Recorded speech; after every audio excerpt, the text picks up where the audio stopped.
might have forgotten to change the title of the stream. I don't want to watch it. I need to edit it.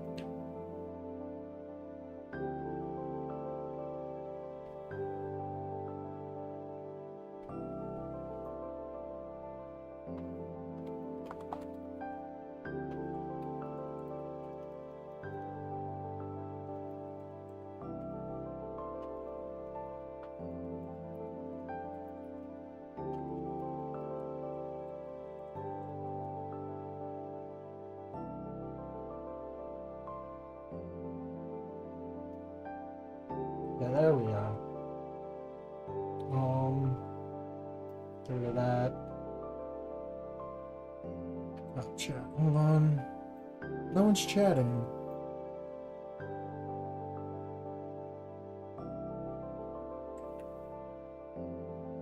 Let me send this out to the Discord.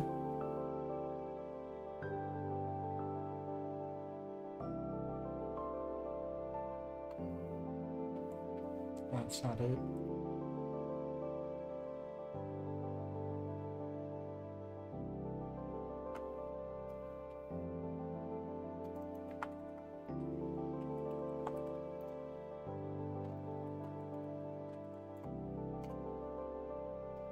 There we go.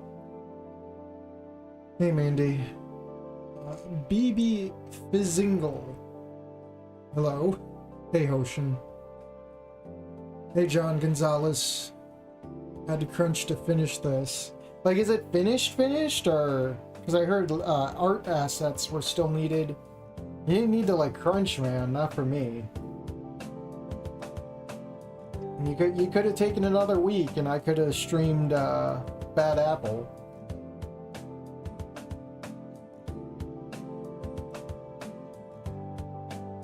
Hey, Ions. I see YouTube's doing the thing where it's like reducing us to our ads. It's kind of a shame.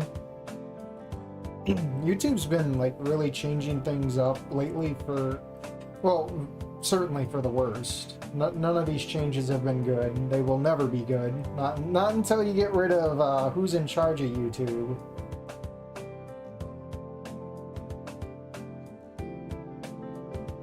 Hey, Dr. Coconut. I wanted to finish it to get it over with. Hello there, Cartoon Collector. Never rush your art. What time are we at? 2 more minutes. Maybe I'll let it go for like maybe a minute or 2 more. I am just thankful that I'm not in pain right now. I feel like this is an act of God that's given me enough comfort for now to stream this. Because boy oh boy has my tailbone been making painful waves in my body. And that's not an understatement. Oh. The app is so ugly and functions dumb now. Yeah, even with ad blocker, I'm still getting like end cards on the end of my videos, which sucks. So now when I want to go click the replay button, I'm clicking over a video, which takes me to the video, which is so stupid. We need some web extensions out stat, because the ones I got now aren't doing a damn thing anymore. YouTube thinks we love 60+ second ads. Well, just get an ad blocker. You shouldn't subject your yeah, you shouldn't subject your ass to ads. You shouldn't subject anything to ads. I don't need someone telling me what I should buy. It's my money, and I can use it the way I want to. You know? Use Brave browser, that's what I use. My smart TV doesn't support it. I think there's I don't know if they're stamping down on it, but I swear there was like a way you could go to like a downloader app on smart TVs like Roku and Fire Stick and get this downloader, and then you could download a free YouTube, an ad-free YouTube app, which pretty much just jerry-rigs it. I don't know.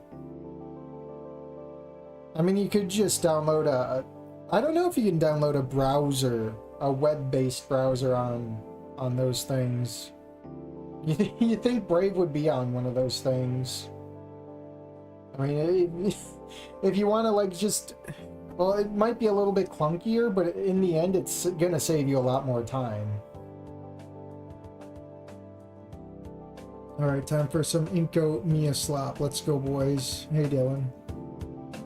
If advertisers had it their way, they'd beam ads into our brain. That reminds me of the thing.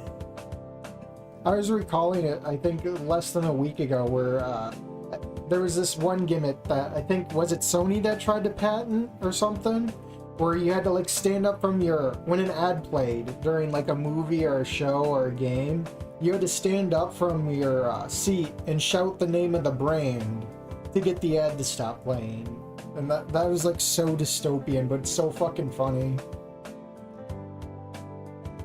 I don't remember having a string of letters in front of my name. It's what YouTube's doing. You're gonna have to, if you want, you're gonna have to go to your and change it up. I think I'm still Armored Porcupine, but I can't post on OBS. What I can do, I have to use the stupid app itself on the phone to type. Where are we? Bring me to my channel. Make sure my volume's down. I'm pretty sure it's added. Yeah, it's just Armored Porcupine. I saw this, well, like I could see the future. I don't know. I knew YouTube was gonna fuck something up. It's like Murphy's Law, but for YouTube. You know? If something exists, it's not going to exist for long. And that includes your sanity on YouTube. This is a very long mod. You'll get a lot of streams out of it. That's what I was assuming. I thought I was gonna... Because I'll probably put in 2-3 hours, maybe, into it. I don't want to kill my tailbone. It's already graced by God that I'm here. But yeah, I'll definitely come back to it. I'd prefer to give myself breaks. SmartTube on Android TV has no ads. I used to get entire podcast episodes as ads. I hope they did away with that. Yeah, I remember seeing like our ads on YouTube. I'm like, this is a joke. And some of them were unskippable too. You had to like refresh to hope that the YouTube cheat gods would give you a fucking a skippable ad. It's literal clown world. Sony owns a patent like that. That's what I thought. Apparently skippable ads are no longer have a time limit, which means you can get an entire movie as an advertisement. This is why ad block, dude. There's ads, and YouTube tracks you anyway, and they don't give you ads that you want. Instead, you get the stupid like Grubhub shit. You get like Zoomer Elf brain rot ads no one can relate to. Ads that are like Reddit tier, dude. It's awful. Ads died years ago, like a decade, over a decade. Ads they're just mind-numbing. They make, I'd rather not watch ads because ads would make me not want to buy your product. But have they thought of that one yet? Hey, Armored Porcupine, I just wanted to let you know that my Snootverse OC is a woolly mammoth. Okay. A YouTube ad did an illegal U-turn in front of me and killed me. Did he say do not redeem? A bit off topic.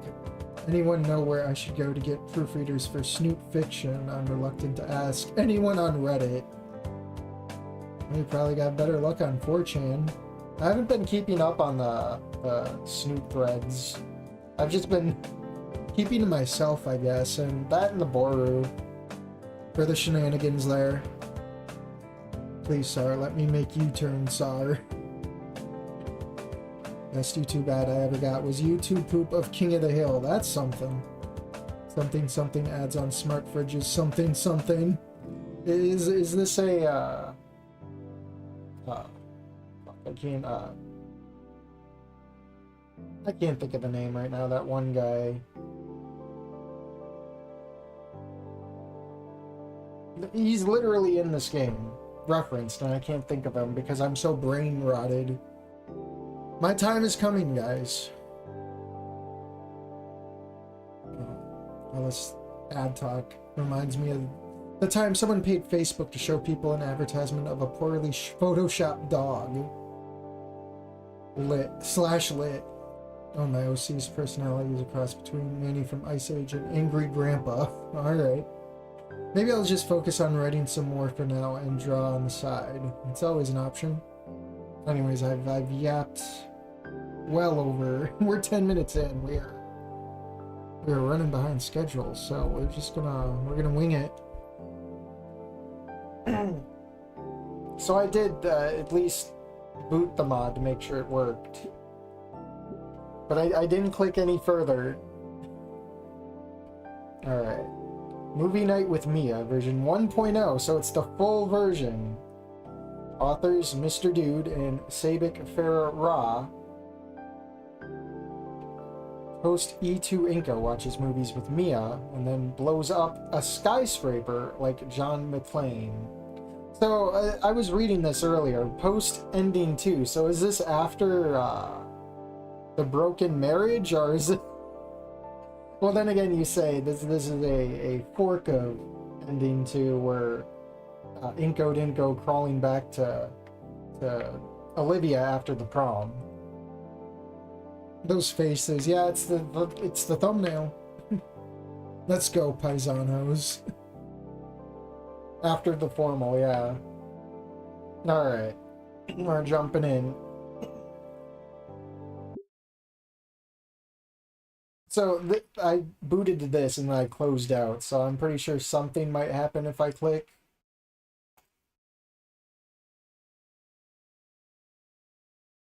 Nice.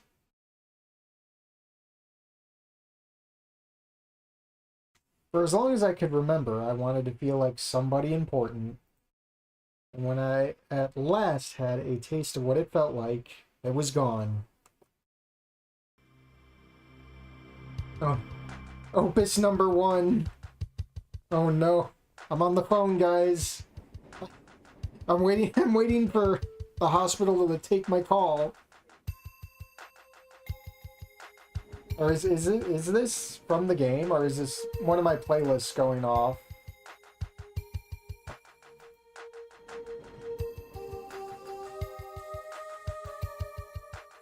I'm getting paranoid. Is this literally just from the game?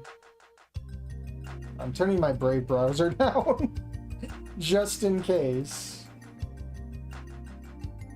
This is a broken marriage Inco. That's awesome. I think I remember this from the game because it sounded like the Windows XP welcome music. Now this is Opus number 1. You can literally look it up. I know this song. I couldn't take it anymore. I had to get out of that empty house and go somewhere. Do something, anything. Just because I can't have a normal Christmas with a family like everyone else doesn't mean I have to spend it a prisoner in that big empty house. Now let me readjust carefully. My back is not in the best position right now. So I went on and got into the metro. Now I'm riding into the city to go to the mall. There's nowhere else I can think to go, and maybe being among Christmas shoppers will make me feel less lonely. I reached my breaking point when I realized I had been obsessively going through my messages to Olivia for several hours, all the while deliberating on whether to text her.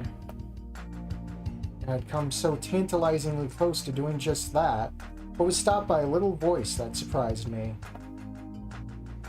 Don't give her the satisfaction. And the memory of one part of that night came back strong enough to make my hand tremble. It was the moment she had tried to bite my hand off. Like muscle memory, I could feel the sensation of her jaw snapping shut an inch away from my hand, like a firecracker going off. Recollection had caused me to bite my lip, and replaying the memory yet again In the vibrating carriage, I find myself biting my lip hard enough to make it feel dry and chapped. But why? My hands find my camera bag and my fingers grasp the familiar dials of my DSLR. The sensation is reassuring. I don't even know why I brought my camera. I grabbed it on instinct, and now it's my only companion on my trip to the mall. Too bad I can't watch this on my phone because its speaker sounds like a microwave. That sucks. Meanwhile, I'm trying to cancel my breached credit cards. My feet carry me through the plazas and my mind wanders. Being alone with my thoughts is less difficult and tedious when I'm at least doing something. Meandering even feels therapeutic, though I do not feel self-conscious being by myself. Oh wait, I do feel self-conscious being by myself. The mall is teeming with dinos of all ages, families or couples chatting to themselves. Hopefully, they are not wondering what a lone human is doing by himself. No, I shouldn't worry about what others think of me. After all, that's a large part of why I'm in this mess. Let them think what they want. Are we going to see Rank and File? His Christmas special? With some hard eggnog? 2 hours have passed and all I've done is window shop. I must have lapped the mall 4 times by now, and the non-stop Christmas music is getting annoying. This must be hell for retail workers. I swear, this is the 4th, no 5th iteration of Frosty the Snowman. Yeah, remember, in a few days, Christmas music's starting up. Get ready, guys. I pass by one clothing store that sounds like it's playing something other than Christmas music, so I step inside just to give my tortured ears a break.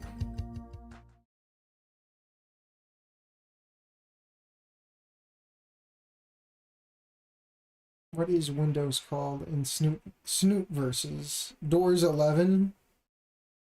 In E2, do you have Inko undermine Olivia and keep her from growing, or choose good choices for Olivia but let Inko stagnate?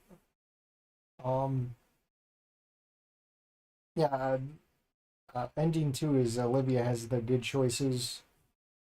You didn't have to cut me off, make it out like it never happened, that we were nothing. Oh no. But you didn't have to cut me off. On second thought, maybe Christmas music isn't so bad after all. This isn't Christmas music though, this is opus number 1. This is phone holding music. Oh, there's this one place that I call sometimes, and they do have this song. But they fucking interrupt it before the beat drops. And when it comes back, the song starts all over again. So it's like, I can't even enjoy my opus number 1. Another 2 hours slip by and my legs are beginning to tire. I must have walked 10 miles by now. I'm holding a couple of bags of some things I thought that would be nice for Mom and Dad. A little last-minute shopping, now I'm feeling hungry and thirsty. I'll buy some mozzarella cheese bites and a soda from one of those pretzel places, and rest my weary legs on a bench near a large Christmas tree. My bags resting next to me, I idly pop the bits of salty, cheesy goodness in my mouth, washing them down with controlled sips of cola. The obnoxious music may as well be white noise by this point.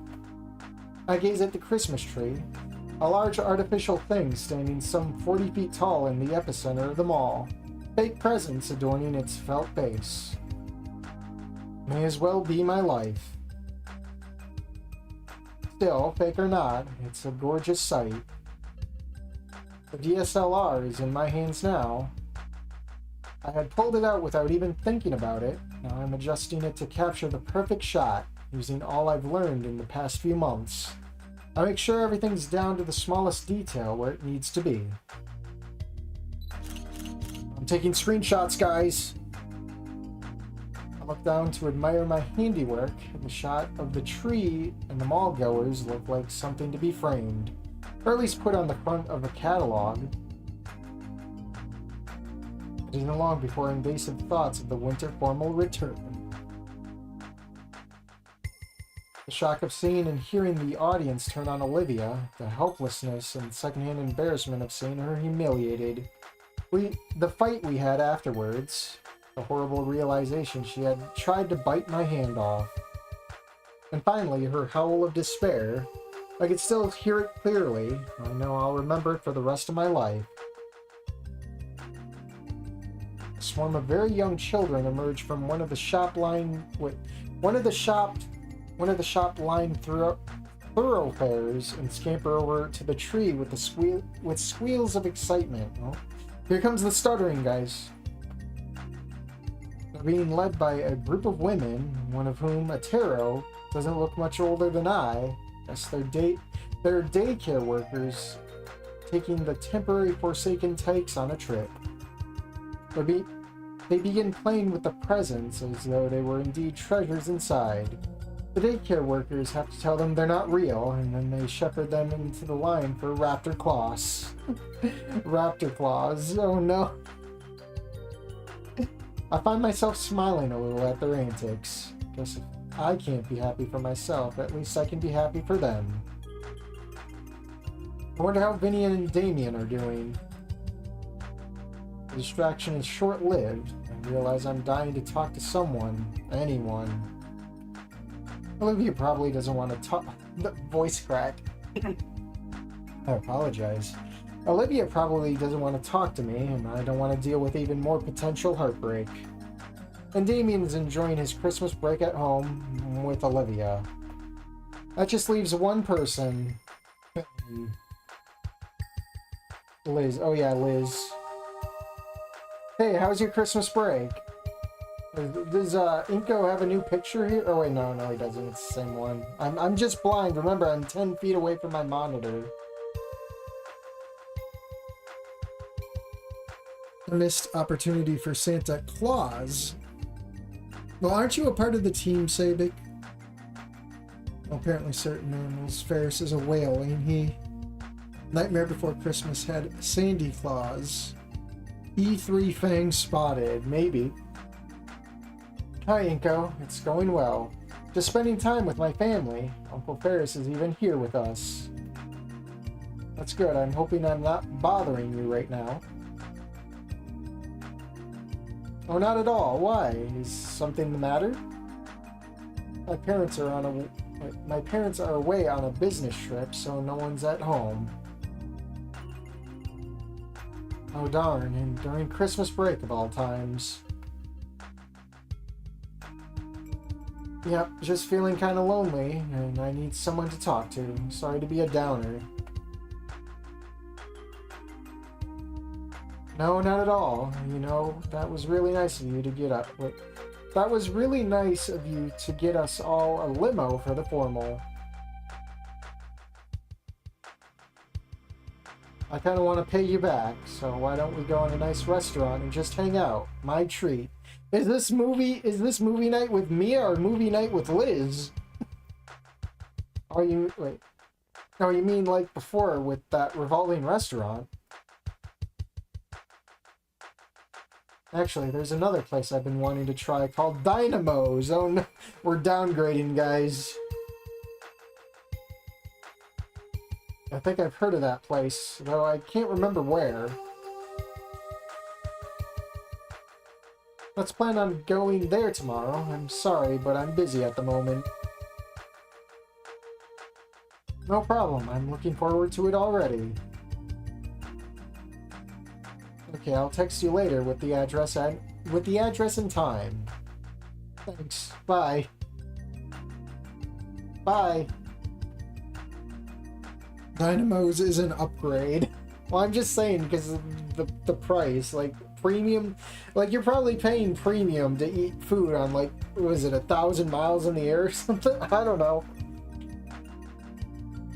Like you're eating like sky high on a revolving diner. Like that's probably an experience. I probably wouldn't do that because I fucking hate heights, but still, I gotta concede with that one. I mean, I'll probably go to Dynamo's instead for the pizza. Like, realistically, I'll go for the pizza, but like I know in my heart, like the you know the premium for the experience, you get it. Inko bringing in Mia and Liz, my man. Fuck, we mixed up the names. Shut down the mod, Hoshin. We're back to the concept phase. Where are we talking about? What is it? Oh, we're talking about Liz and Mia. Who says bye on SMS? Yeah, I know, right? Liz. I ate at a rooftop restaurant in the Columbus Hilton. Overpriced tiny dishes, but they were good. That's a relief. Even if it's not quite what I wanted, it's still better than nothing. Are you talking about a Mary Sue Jack? Are you talking? Oh, the OC. I thought you were talking about Jack, the fan kid. I'll take a good pizzeria over fancy shit any day. That's what I'm talking about, though. Like the thing that's making me not want to go eat there is the heights. Like, I'm not looking to like die on that thing, man. Love the thumbnail, honestly. Also, hi, Armored P. I've been watching your vids for a while. I like your vids. Well, thank you. Anyways, the sun has already set by the time I get home. Is this one custom made? Or is this another hidden files of After Dark? I don't know. It's just I haven't seen this in like a while, so like I have to accustom myself to these again. The house feels a little less dreary when I enter. I think it has something to do with the dark causing a release of melatonin, which is probably why it always feels more laid back at night. A feeling of accomplishment sweeps over me, and it hadn't been a completely unproductive day. I had at least done something, and now I'm making plans to hang out with a friend tomorrow.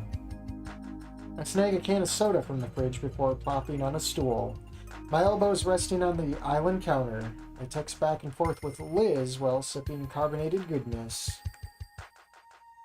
She gives me the address and time for our get-together tomorrow. Speaking of nighttime, I'm gonna turn on the AC. Okay, there we go. It should be blowing cold air now. Readjust one more time.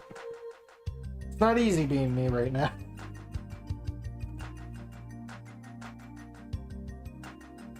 What is the sun but a giant light bulb? I need to turn off the sun in Inko's kitchen and living room. Inko kitchen at night. Sabik made it. Nice! Nice. Also, is this the Mia mod I'm thinking of, or is this one different? It's probably the same one. I think there's only one Mia mod. Alright. My bedroom feels less lonely. It's easier to drift off to sleep with something to look forward to, however small it may be. But, oh no!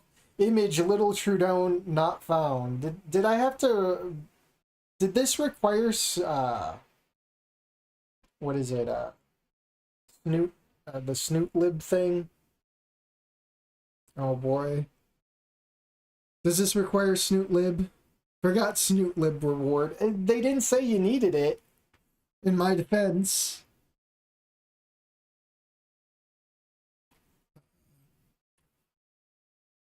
Uh-oh. Yeah, it needs Snoot core lib. Can I back up? I cannot back up. Well, main menu it is. Oh boy, I knew I'd fuck something up. I didn't assume because I swear the last one didn't need it. But we'll put in Snoot lib. No, I don't want to go to the discussions. Yeah, it doesn't say require Snoot lib in the sidebar.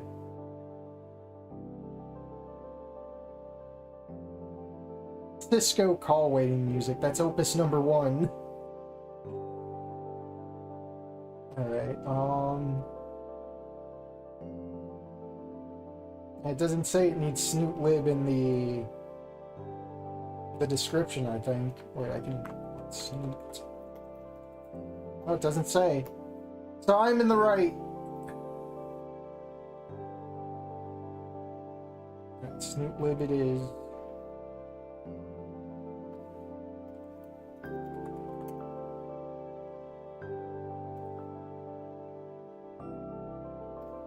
Put that shit into my veins. Are we back? Hello? Are we back? I did it. I did something I shouldn't have.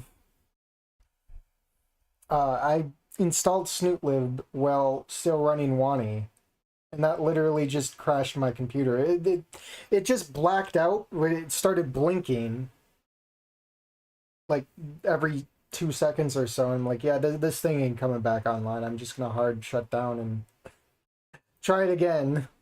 That's great. Are we okay, Wani? Are we okay?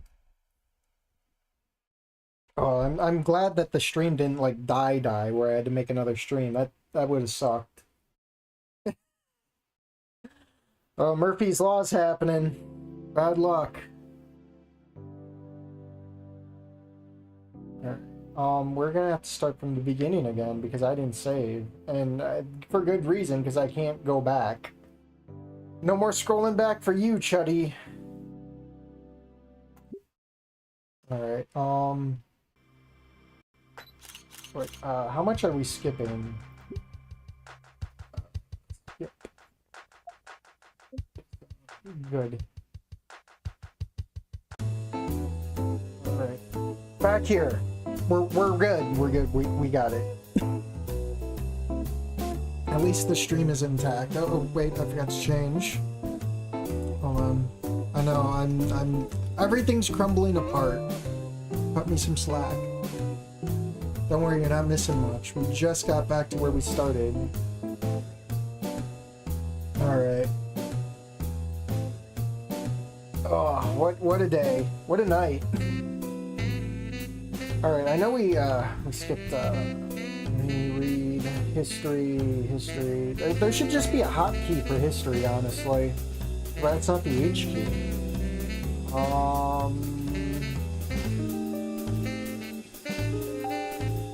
The bedroom feels less lonely. It's easier to drift off to sleep with something to do, with something to look forward to, however small it may be. That's how I feel. Getting to Moe's from the metro means crossing through Little Trudon. Damien had warned me of this place once and advised me to be on the lookout at all times should I ever find myself here. It would be a fun experience, but one also risked getting pickpocketed if they weren't careful. Boy, are we gonna see the guy? Luckily, my jacket has an inner pocket that zips. I keep my wallet and phone snugged in there against my chest. Actually, if I wasn't already on my way to meet a friend, I might just be tempted to... Oh no, here we go. A journey you are on to meet an old friend or a new one. Yeah, this guy would not show up without Snootlib for sure. I'm stopped by, it's like a living fever dream. It reminds me of the time I got sick and hallucinated. I'm on my way to Dynamo's. Nexus of Destiny, that place. Remember, a friend indeed is a friend in need. Isn't it? A friend in need is a friend indeed. It's the same to those with mind enough to think forwards, backwards, and sideways. Below one's feet is there a ceiling also, under which to hide fortune and ruin. What in the hell is this guy talking about? Here, try a free sample. Hands me a fortune cookie dipped in chocolate. Oh, thanks. I've never seen a fortune cookie dipped in chocolate. Surprisingly good. The real tasty treat is the fortune inside. Read it aloud that it may manifest. unfurl the small piece of paper while munching on the other half of the cookie. A friend's problems out of sight are a friend's problems out of mind. Manifest the fortune you will, or won't. An active mind is a proactive kind. Sure. Here, $20 for a bag. Well, fortune cookies are pretty good, but $20 seems awfully steep, even for an imported item. Since you have deep pockets, it's very little skin off your back. Yeah, why not? Music. The music is a bit loud now, really. Wowie zowie. Like Murphy's Law. I called it Murphy's Law. I turned it down a bit. How are we feeling? Should I still keep turning it down? A fortune cookie sounds tasty right now. I would have ate, but then I would have been clearing my throat for like a good half of the stream. It's good now. Okay, good. He hands me a 40-count bag after I fork over a 20. He even puts it in a nondescript paper bag with handles so it's less burdensome. But where am I clicking?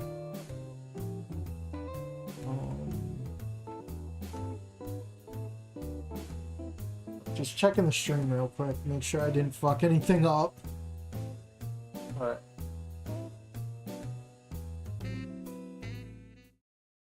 Oh boy. Okay, Dynamos. The Italian restaurant in question has a very rustic appearance. It's not at all like the fancier places my mom and dad often take me to, but its heavenly aroma whets my appetite. It's even more inviting inside. The walls are lined with warm light that's broken into diamond shapes from the lattice woodwork above the booths. The air hums with chatter from other patrons and soft Italian music from the overhead speakers. Above the foyer is a wooden sign that says Matthew 18:6. I'm about to look up what that means, but then I'm addressed by an impatient-looking woman. I tell the waitress I'm seeing a friend, and she leads me to the table where Liz is already waiting. Hi, Inko. I see you made it. Sure did. That's the first time I've ever been through Little Trudone. You didn't have any trouble getting here, did you? I heard that place can be a little rough. No, not at all. I mean, I did keep my guard up because my dad told me once it's not far from Skin Row, and that area can be kind of rough. I can give you a ride back later. Thanks. So, is this your first time here too? I mean, she did state that in the phone thing, right? The phone chat. She said she wanted to try this place out, so obviously it's her first time. I was sort of saving it for a date night with Damien, but he's spending time with his family right now. Yeah, true. I appreciate you hanging out with me like this. I like hanging out with you. In fact, I kind of hope we could do it again. Only me and Damien and you and...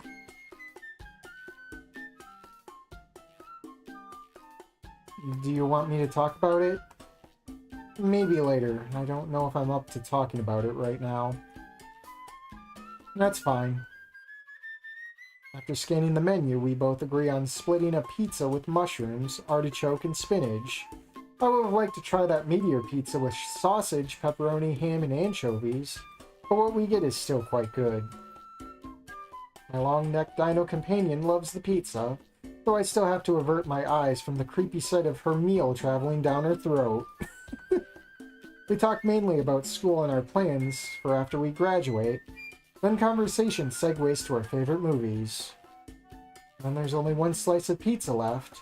I've had 3 slices and Liz has already eaten 4. You're gonna get fat, Liz! Oh, don't mind if I do. Before I can protest, she snatches up the lone slice and gobbles it up. Sorry, you gotta be faster than that. You could have split it. Sorry, I was feeling suddenly peckish, and I really didn't expect it to be all that good. Oh well, more room for dessert. That sounds yummy. Ah, joke's on you. Now all those carbs and sugars are gonna go right to your thighs. Uh-oh. Uh-oh, moments before disaster. Got a drink for that. Liz the Glutton. Her first design is better, but they downgraded if anything. The first design reeked of spider.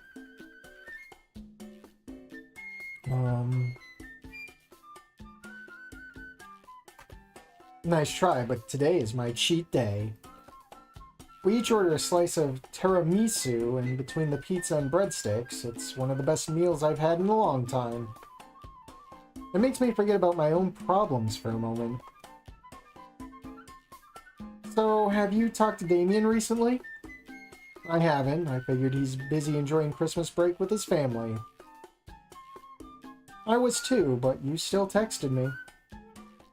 Sorry. No, it's not that. You didn't do anything wrong. I just figured you would have been hanging out with him at his place. Maybe. In fact, I would have loved that.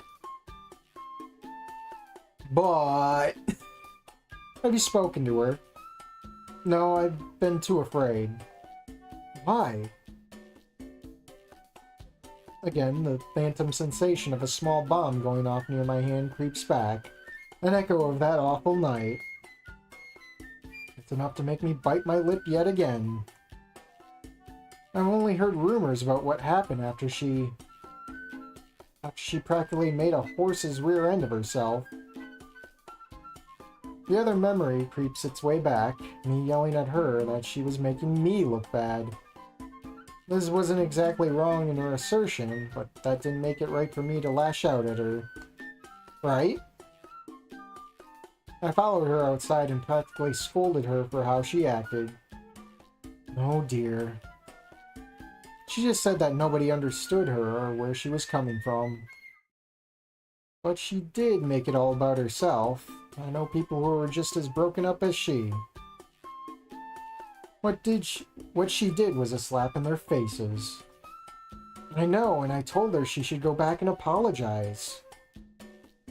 You did? Of course. I mean, that just seemed like the right thing to do, right?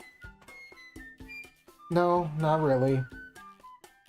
Why? I mean, you said it yourself that she made a fool of herself. She looks at me as though I have a large booger on my face. How is that wrong? Look, I'm not going to excuse what she did, but when you tell her to go back and throw herself on everyone's mercy, it just makes it look like you care more about what they think than her feelings. And there it is. My stomach bottoms out and my face burns with shame. Would you have been willing to do the same? Yes. She looks very disappointed by my response. Well, it looks like we're wrapping it up. It's not movie night with Mia anymore. Or not Mia, Liz. Sorry. No movie night with Liz. I mean, if I messed up and made her look bad, sure. And that would only validate everyone's opinion of you. I'd never let you live it down. True, so what are we supposed to do when we mess up? Just not apologize? Messing up doesn't mean you have to prostrate yourself before a crowd, especially one as abusive as that. Two wrongs don't make a right, after all. Olivia may have run her mouth, but the audience was no less as cruel and callous. Uncle Ferris told me an old saying once, it's better to remain silent and be thought a fool, than to open one's mouth and remove all doubt. I hate Inca with a passion, Anon the goat. Okay. They already thought she was being a fool. Yes, and trying to save face and apologize would have only made it worse. There was no salvaging that. Really, leaving was probably the only sensible thing she could have done at that point. And that's when we had our fight. I'm assuming she snapped at you when you told her to go back and apologize. In more ways than one. Yeah, she got really pissed. I told her to go apologize, and then she told me she didn't give two shits about what they think. Then I said, well, I give two shits because it's going to make me look bad. Well, that was the wrong thing to... Stupid. Ah, jeez. I won't sugarcoat it, Inko. It's fine. I deserve it. But I heard some nasty rumors about your yelling match with her. Someone said she broke up with you and then tried to bite your hand off. But knowing how people at school are and how cruel they were being to her, I didn't believe it. It sounded like a load of crap. It's true. Her eyes widened in horror.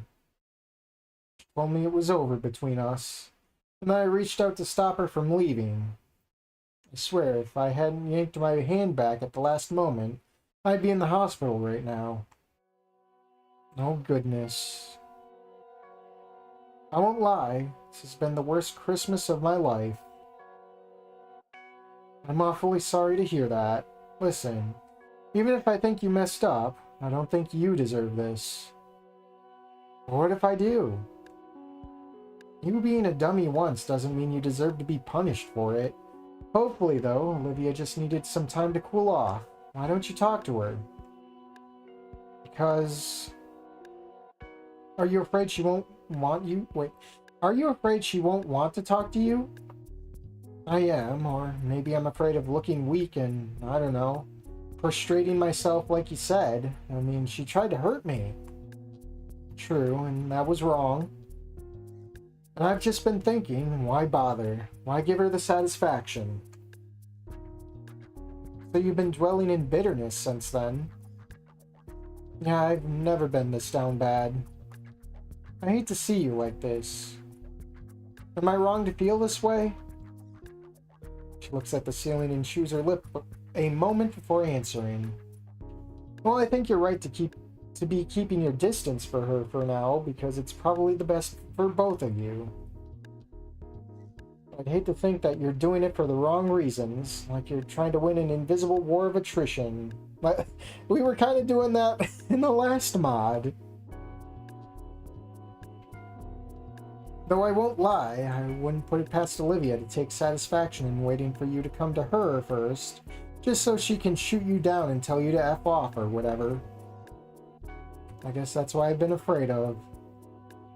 I'm sorry, other than telling you that you might have to prepare for the worst. I wish I knew how to help. Just hanging out with me helps a lot. And I'm glad you texted me. I don't mind being the shoulder to cry on if you need a trauma dump. You can tell me anything. Anything, huh? I'm seized by the sudden urge to tell Liz about the art contest. I hadn't realized it until recently, but keeping quiet about that has been putting mental stress on me. It feels like I've been doing something wrong, and I suppose in a way I have. I probably should have told the principal, but I had been both afraid for my future and worried for Olivia. I don't like the idea of taking this secret to my grave, though. Liz? Yes? There's actually something I need to tell you. Go right ahead. I inhaled deeply, feeling as though I'm about to confess it to a crime. Oh wait, I was gonna say then suddenly. Me and my fucking future brain, man. I got the rot. The sudden weight on my chest makes me want to tell her to forget it. But I press on. So, you know the art contest last year? The Fresh Start art contest? How could I forget? I'm still disappointed I didn't win. Oh, did they figure out what happened with your submission? I know someone tampered with it, and they never found out who. Oh no, here we go. You see, that's the thing. My voice cracks, and I have to wet my throat with a glass of water. The condensation on the cup feels like my face under this unusually bright light. You see, I've always known. Oh? It wasn't you, was it? What? No. What made you think that? I'm sorry, that was just the first thing that came to mind. That maybe you cheated by passing someone's art off as your own, and then tried to pretend that it wasn't the case when you thought you might get caught. I almost wish that was the case. So then what happened? It was Olivia. The sudden open eye, or the slowly opening of eyes. She looks like I just told her. The school blew up. Her face is etched with confusion and disbelief. Are you sure? She told me herself when I caught her. But why? And how? Oh no, is this a don't want to forgive that gator reference? I never asked how, I just deduced that she had somehow done it. That she had somehow done it, most likely. But why? I feel sudden guilt now, as though I've hung an invisible noose around Olivia's neck, and there's no taking it back. Yes, a Liz-shaped noose. Ugh. She said her world was falling apart and that she was losing control. I'd been bothering her and causing her distress, and she wanted things back the way they were. She was hoping I would catch her in the act and that we could switch the submissions before anyone noticed. That's all she wanted. She just felt helpless, and like her life was being upended. Everything is canon. Not much of an explanation. Wait, that's not much of an explanation. It's what she told me as best as I can remember. So her reclusive little world was disrupted when Damien and Idakin tried to get her to come out of her shell and make a new friend. And her impulsive response was to do that to you. I guess. I didn't want to press her too hard on what she'd done. I could tell she felt so sick with guilt and worry over it. And that excuses her betraying your trust like that? No, not just betraying your trust, but just plain taking advantage of anyone while breaching school security, and there's a twitch in her eye that keeps pace with the words tumbling out of her mouth. Oh my gosh, it's just so like her. Now we're not on Olivia's side anymore.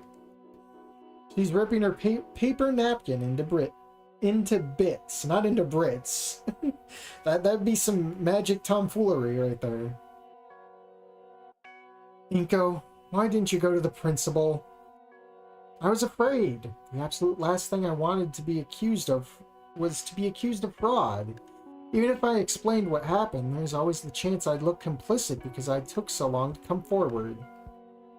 Really, it's all my fault for not regularly checking my submission. Shoot, I can see how that could have been a problem. But that doesn't make it your fault either. If anything, it just makes her look worse because she never came forward and was willing to let you take the fall. She closes her eyes and sighs in frustration. Gosh sakes. For her to do that is just so selfish. No, selfish is me stealing the last slice of pizza when you might have wanted it. What she did is downright sociopathic. How did you not get angry with her? Well, you see, in the don't want to forgive that gator, I was pretty mad. But we're in a different timeline now, Liz. That's a question I've asked myself on more than one occasion. I can even recall having extremely vivid dreams where I did, and I didn't know why, because I swear I'm not angry in my waking moments. Is this the don't want to forgive reference? Was don't want a dream? And the only explanation I can come up with is that I had felt something negative, but had buried it deeply as I could. I don't know. Oh, Inko, sometimes I think you're too nice for your own good.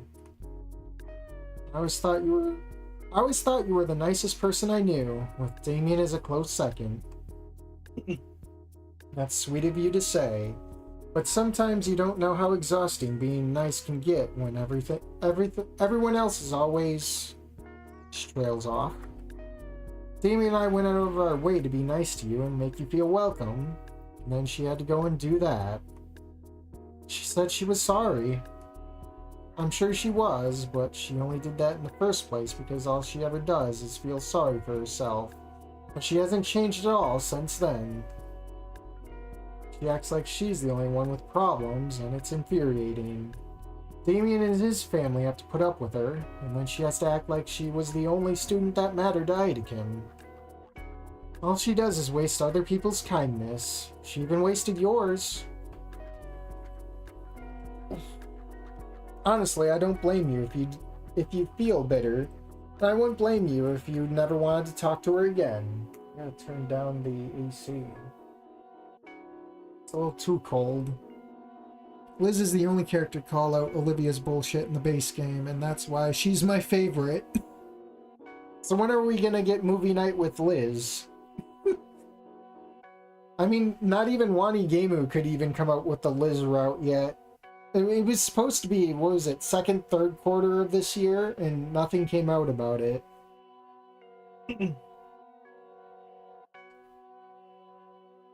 I do want to, though. I want to so bad it hurts. I'm just afraid. I can see that, but I'm glad you've been waiting. I just don't know how much longer I should wait. Well, why not wait a while after we go back to school? How long? I'm not sure. I mean, if she tries to talk to you, I think you should talk it out.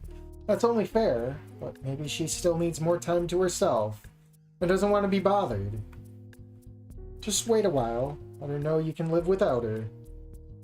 Why would I want to do that? Well, speaking as a girl myself, we tend not to like it when guys crowd us with attention. We like guys that are confident enough to feel like they don't need our attention and who just do their own thing. You know, unless you're like an OnlyFans girl. Just have confidence in yourself, act like everything is fine and you're unfazed by what happened. Alright, I'll give it a shot. Thanks for the advice. Of course. Though I do wish you hadn't told me. I'm sorry. It's fine, I don't blame you, it's just that I'm never going to be able to look at her the same again. And honestly, I think you should consider just moving on from her. I don't think I can. It's up to you, of course, but I wouldn't blame you if you did. Food time over. Go home. No car ride home with Liz. January 8th, year 201 and 2024 BC. Weather conditions, cold as that cold, cold night of the winter formal. Another dreary day. One game of Liz route would be her dying of old age waiting for Thinko to stop with the internal monologue. Are we gonna have Liz doing crack cocaine too? Wanigemu is a fire mod. Oh, okay, dog. She'd make a noose out of her own neck to off herself. Oh. I had made it the rest of the winter break without succumbing to the temptation to text Olivia and beg for forgiveness. And the more days passed, the easier it became, until I felt gradually like there was nothing to apologize for. We had both acted stupid that night after all, right? I stepped off the metro and walked off to the familiar shape of St. Hammond with some dread. What if I crossed paths with her on our way to the front doors? Well, you're gonna meet up with her in art class. It's already over. You literally sit next to her. What if she talked to me first? Remember what Liz advised me to do. I'm not sure if I can do it. Still, it's good to be back. Almost feels like coming back to a second home. I make it to the first period early and get into my PE attire. There's no way I'm going to risk being late for Sally's class again, especially on the first day back. Enter Damien. Literally. Damien approaches me, looking as cheerful as ever. Yo, Inky, missed you, buddy. Thanks, Damien. I missed you too. So, how was your Christmas break? Not bad, I guess. Did you do anything fun? Just hung out with Liz and had pizza with her. You were on a date with my girlfriend, Inky? I'm going to throw this fucking dodgeball down your throat so hard. Yeah, she told me you guys had a good time hanging out. Now I want to go to Dynamo's. I wanted to hang out with you too. Yeah? Yeah, man, it would have been fun if you had come over. Why didn't you text me then? I would have gladly come over if you had. That's just it. I wanted to, but when I brought it up, Olivia said she didn't want you over. I knew he was going to say that, yet despite knowing, simply hearing it causes something in me to bottom out. Energy slips away from me like a leaky drum until there's nothing left. Why? I don't know, she said you were no different than anyone else. But I don't think that's true, and I think she knows it deep down. It's just not fair. I tried hard to support her. I know, I don't think she's being fair to you. And did you tell her that?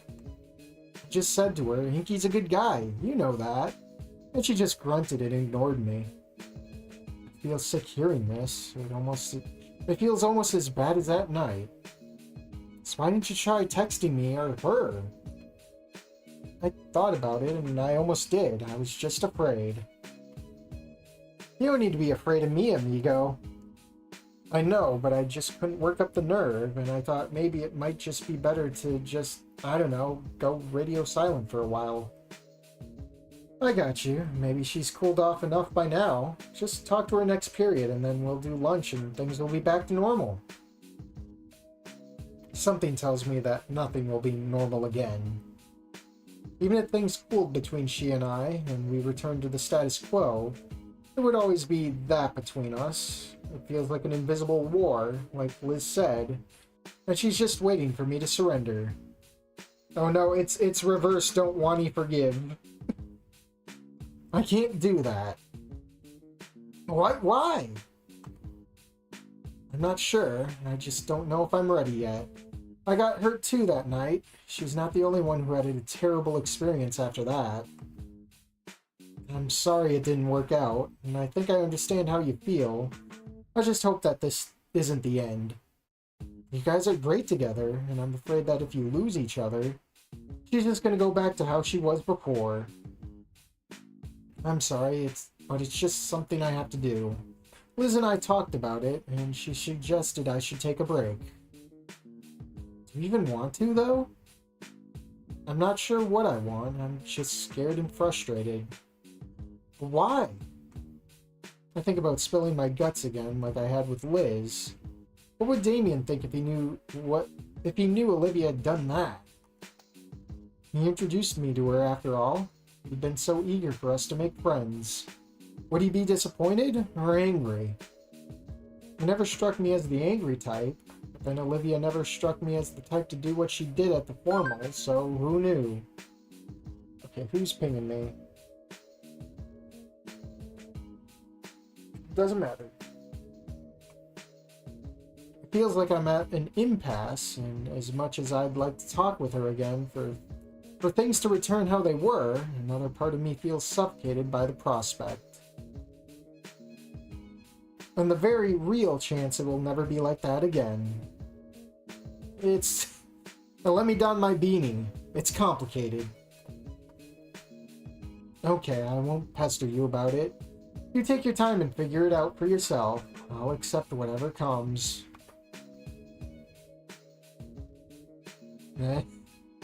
We finally have the lady herself. A familiar red and pink jock saunters up. Mia. Last person in the world I want to see me this low. And she's wearing her signature malicious grin and gawking at me like I'm an exhibit. Sup, Shades? Heard through the grapevine that Liddy made quite the faux pas at the formal, and you were trying to clean up her mess as usual. Pity I couldn't have been there to witness it. That's more or less what happened. Sucks to be you, but hey, just wanted to say thanks for cooperating with Benny and me and Scalers that one time. You really took one for the team. About that, Mia, I got a bone to pick with you. That right, Payne? I don't like you picking on Olivia or Inko. You've been giving them both a hard time since last year, and I don't appreciate it much. Okay, and what of it? Maybe next time keep your big mouth shut about her cute little nickname. Besides, they're both big kids. They can take care of themselves. Or at least I know Inko can. Does Livy still need someone to wipe her ass? Damien's frill extends and he hisses low. I put a hand on his shoulder and try to pull him away. But where is his frills extending? Did we not have that sprite for his uniform? Come on, she's not worth it. Oh, sure I am. Come on, Payne. Make my day. Everything all right here, maggots? Sure thing, Coach. Just reminding Shades here of his place in the pecking order. You know, Mia, I wouldn't be so cocky if I were you. Me? What did I do? It's more about what you didn't do last year, which is control your temper. I've warned you about that. I would have hoped that maybe your detention in cleaning up the disaster you made in the gala and on the first floor would have humbled you a bit. You're skating on thin ice around here from what Scalar tells me, and she knows a lot more than you do. You would do well to remember that. Am I understood? Yes, Coach.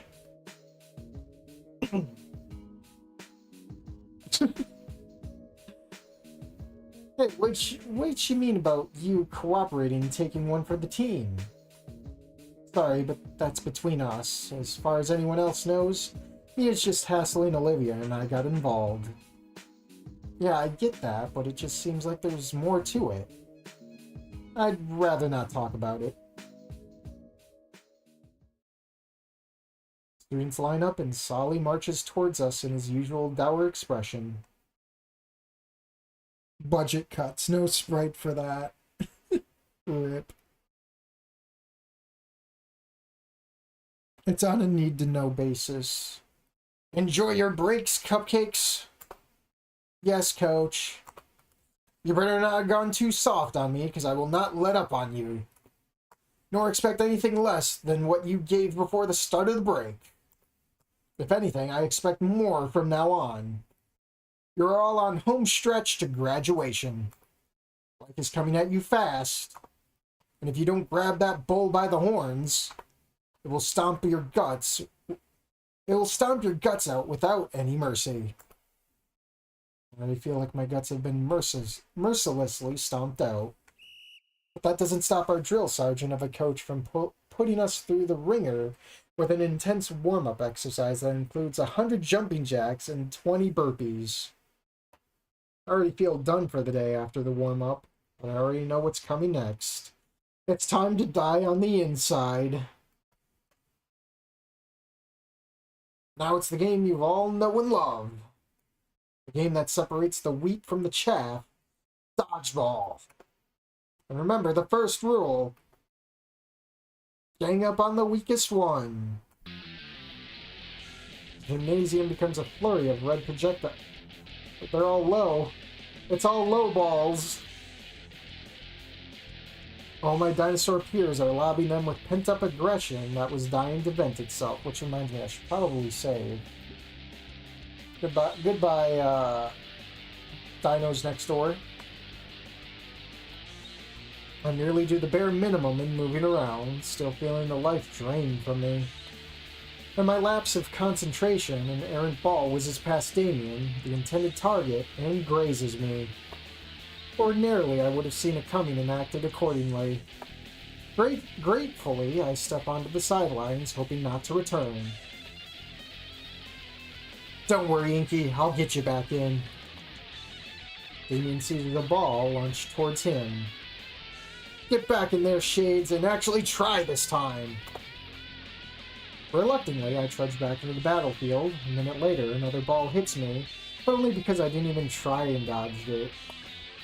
Hey, Shades, try moving next time. I move back to the sidelines, where the other dinos are waiting, tensed and eager to jump back into the fray. The music died. Before I have time to resume feeling sorry for myself, a very angry gym coach is in my face and bellowing loud enough to almost give me tinnitus. Oh, Custom Art, here we go. You ought to just drop dead with that kind of attitude.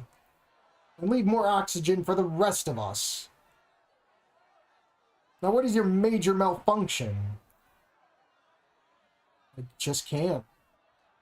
Can't. Or won't.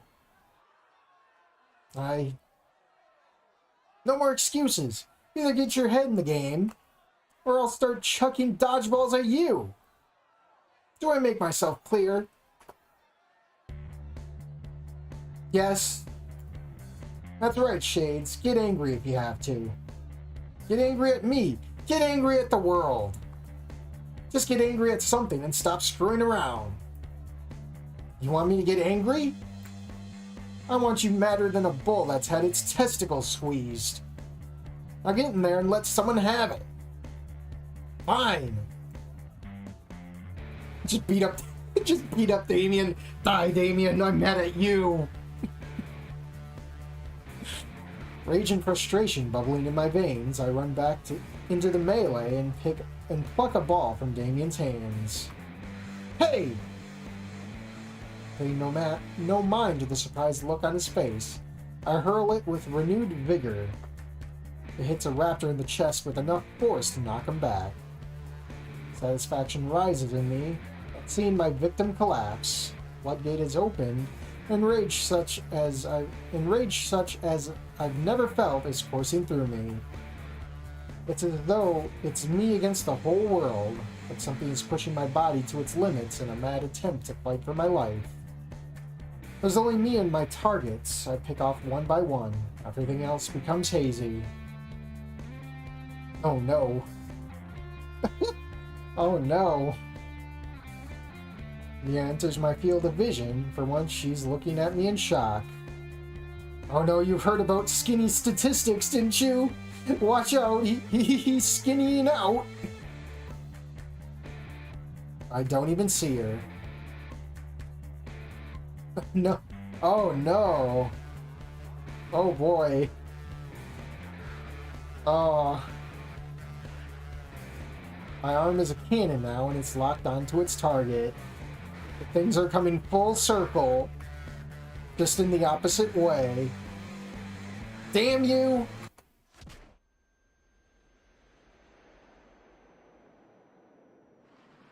The collision echoes through the gym loud enough to make everyone pause. Oh no, she's going to become Little Gator. The Little Gator mod where she's got that little notch in her fucking crest. She's gonna get brain damage. This is all in his head, guys. He's reaching for his ball. He's bringing out his ball. No one ever hit Mia without paying the price in some way. And until just now, no one's ever hit her hard enough to send her to the floor.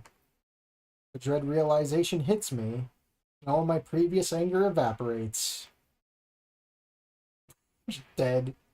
Bloody nose. I like how even Damien doesn't have a face. He's gone full Anon.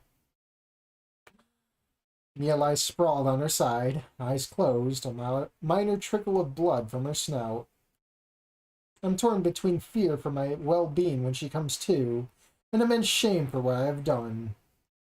Normally she scared me, but seeing her there now, defenseless, causes me to feel sympathy, like a hunter who's just shot Bambi's mom. Sally crouches beside her. Mia, you still with us? No black eye? She opens her eyes blearily and blinks. Sally helps her to sit up and she shakes her head in confusion.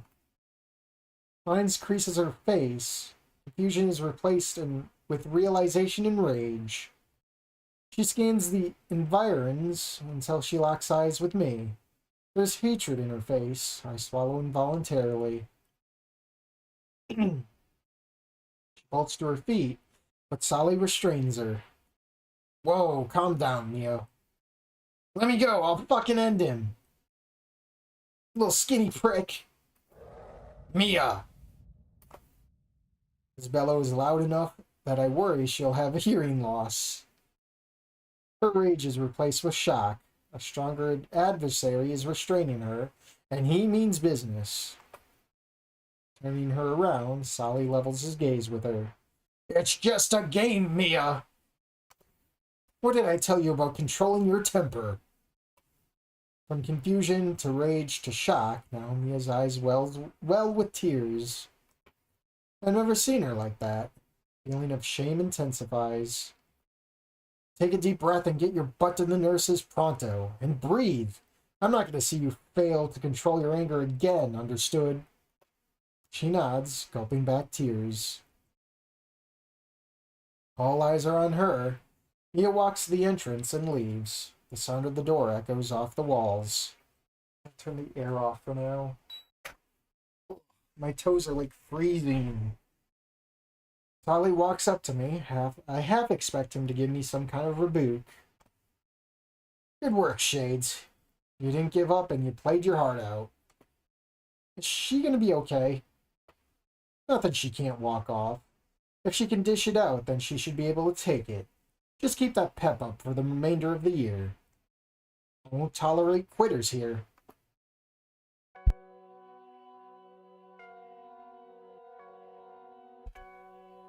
She lost some chromes. Oh boy. Pee is over, but I can't get the image of Mia crumpled on the floor out of my head. Her bloody snout juts in my mind like an iceberg. You'll be okay, Inky. I'm not sure. I can't even remember the last time I got in a fight and hurt someone. Have you, Inko? Have you ever? Mia looked like she wanted to strangle you. Nothing that I'm not already used to. She's had it out for me ever since last year when... Now it's Olivia I'm thinking about. My next class is with her. The ill feeling is now replaced with dread. Hey, just tell me if you need someone to watch your back. I'm not gonna let Mia hurt my buddy. You know something, Damien? I don't care right now. She has a lot more to lose than I. You heard what Sally said. She's already skating on thin ice, and if she tries anything against me, she'll probably get expelled. I don't want to see you get hurt real bad all the same. I'll be fine. I'm not worried about her. Well, maybe I am, but what's the point? I can't control her. I can barely control anything. You take care, man. Before the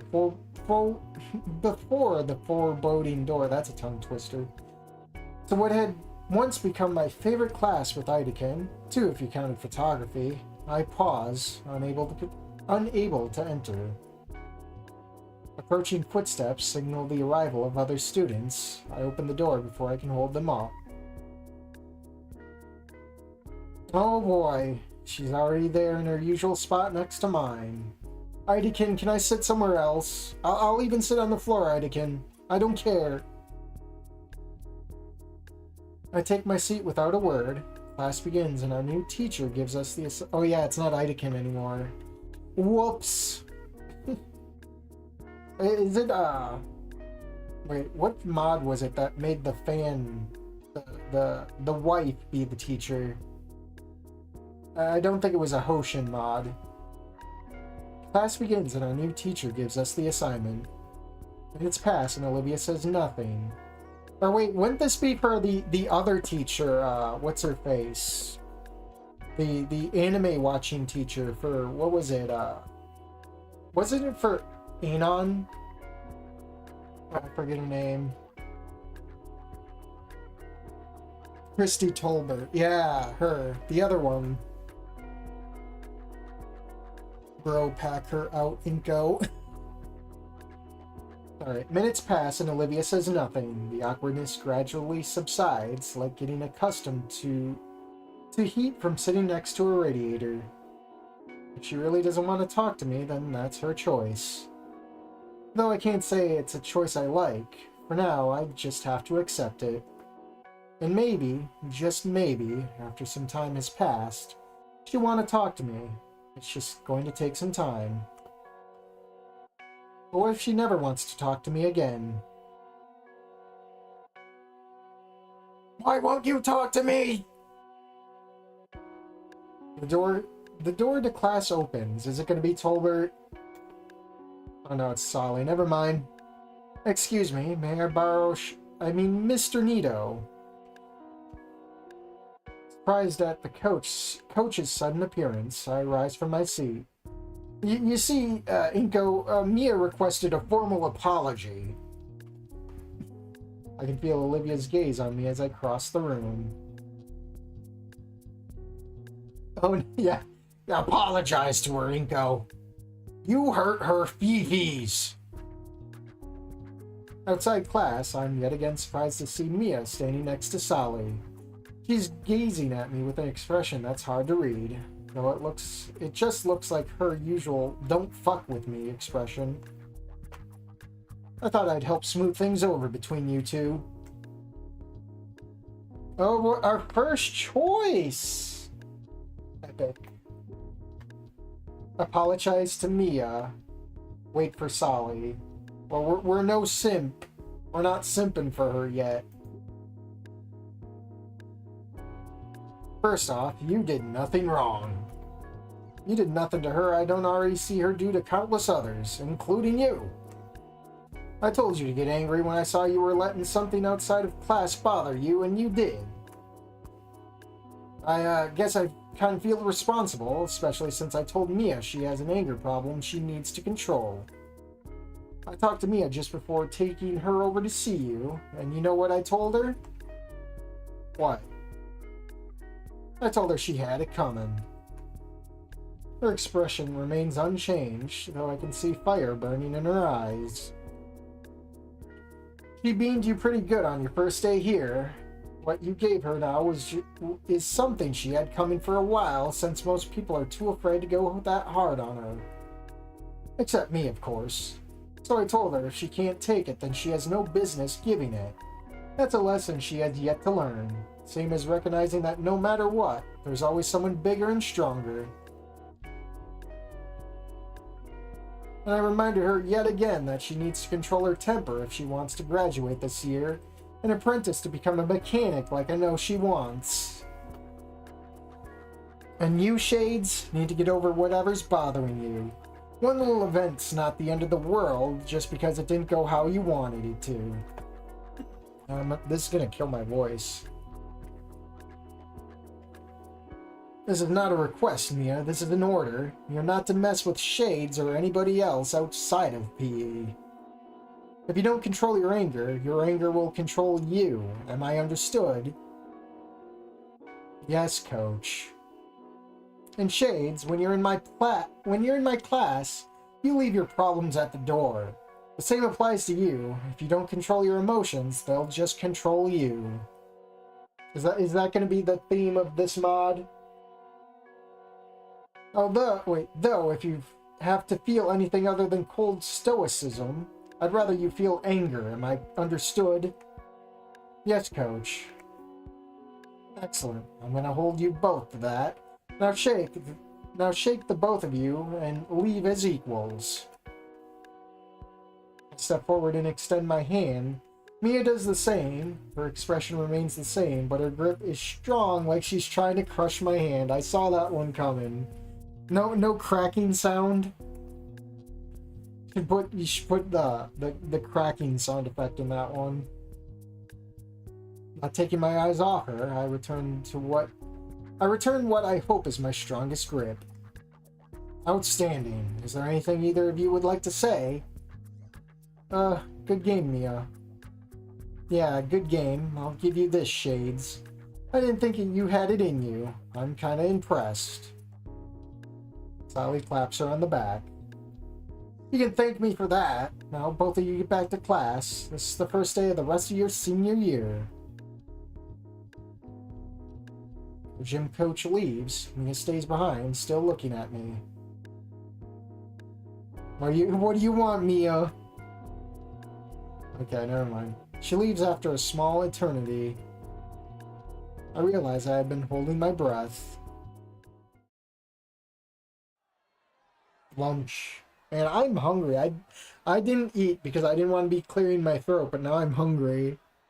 I'm gonna try and push one more hour. I would change schools. Imagine being a big dino and you get laid out by a blanket human. Yeah. Without Olivia to use as a battering ram, grabbing lunch today is going to be much more difficult. What time is it? 6:20. Yeah, I can go an hour. I consider feeding myself from the vending machine again, but after PE today, I know I need something more nutritious than soy lecithin and fused potato chips. I grit my teeth to brave the onslaught of scales and horns and jump into the fray. No, not today. Minutes later, I emerge with a tray of chicken fried steak, mashed potatoes, and veggies. Now I just have to find a place to sit, and it's definitely not going to be at Olivia's table. Yep. Inko, would you like to sit with us? Ben stands next to Mia, tray already in hand. Like Ben, her own tray is piled with fruits and veggies. So, are they still dating? That's the thing. Are we stealing Ben's woman? May as well, I guess. If there's one advantage to having lunch with Mia, it's that she's able to clear a path to a table without much effort. Most dinos just steer clear of her. We find a space at the end of one table. Mia sits and almost immediately the neighboring dinos pick up their trays and move away. Ben sits next to her, all but oblivious to the effect Mia is creating. I sit across from them. Good to see you again, by the way. Yeah, likewise. I trust you had a good Christmas break. Could have been worse, but could have been better. Weren't exactly an auspicious start, was it, Shades? I ignore her and carve a piece of steak. I'm sure Inka would rather talk about something other than that. I'm just saying, from what I've heard, Livy made a real ass of herself. It is what it is. That's what we call a thought-terminating cliche. I continue to ignore her. So I understand there was some altercations between you two, but Solly managed to smooth it over. Wasn't nothing to smooth over, Benny. Things just got a little heated. Yeah, it was just a real intense game of dodgeball, and Solly helped Mia and I find some common ground, I think. She scoffs. Wonderful. Maybe this year will be different. I like to think that after what we had to deal with in Scalar's office, we might all come to understand each other a little better and work to our mutual benefit. That wasn't exactly what I would have called mutual benefit. It was more like getting pushed around by this bellicose bitch and her lawyer. Something wrong, Shades? No, I'm just gonna eat. I'm hungry. I need food. I need sustenance. Alright. Dark Souls where? Dark Souls. Humanity. Hey, Giuseppe. Where's the bonfire? Is this the blood of the Dark Soul? My house has seldom become such a welcome sight. Inside the kitchen, I let my backpack fall to the floor, tension oozing out of me. I pluck a soda from the fridge and seat myself on a stool, leaning forward on the island counter. My hand finds the smartphone practically on instinct, and I go into my messenger app. Liz! Hey, how was your first day back? Bad. Hey, yourself. It went well. Seems like I came back right as I was starting to miss school. What about you? We didn't see you at lunch today. I just thought it'd be better to avoid Olivia for now. She didn't talk to me at all at art.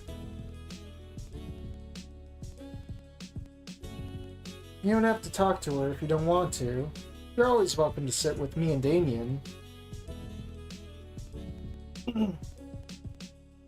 About that, I talked to Damien before gym. He told me he wanted me to come over during Christmas break. But when he brought it up to Olivia, she said she didn't want me over.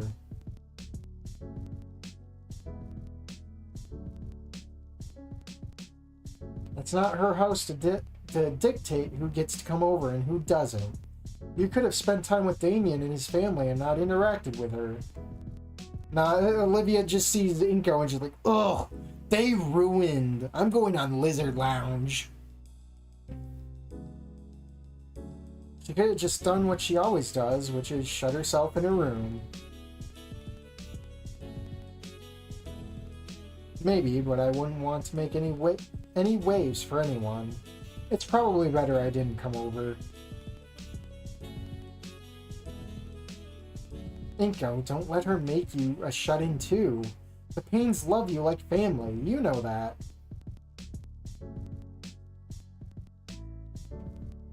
I'm actually just a little mad at Damien that he capitulated to Olivia. He should have just invited you over regardless. Maybe. I don't want to make him feel bad about it, though.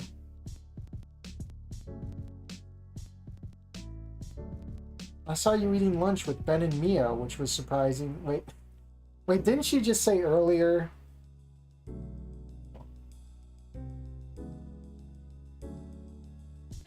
What about you? We didn't see you at lunch today. But then he's like, oh, I saw you. Not even a few messages later, I saw you eating lunch with Ben and Mia. Liz, what's going on in that ADD brain of yours? Liz, I need you to focus. I saw you eating lunch with Ben and Mia, which was surprising. I heard a rumor that you beamed her pretty hard in gym.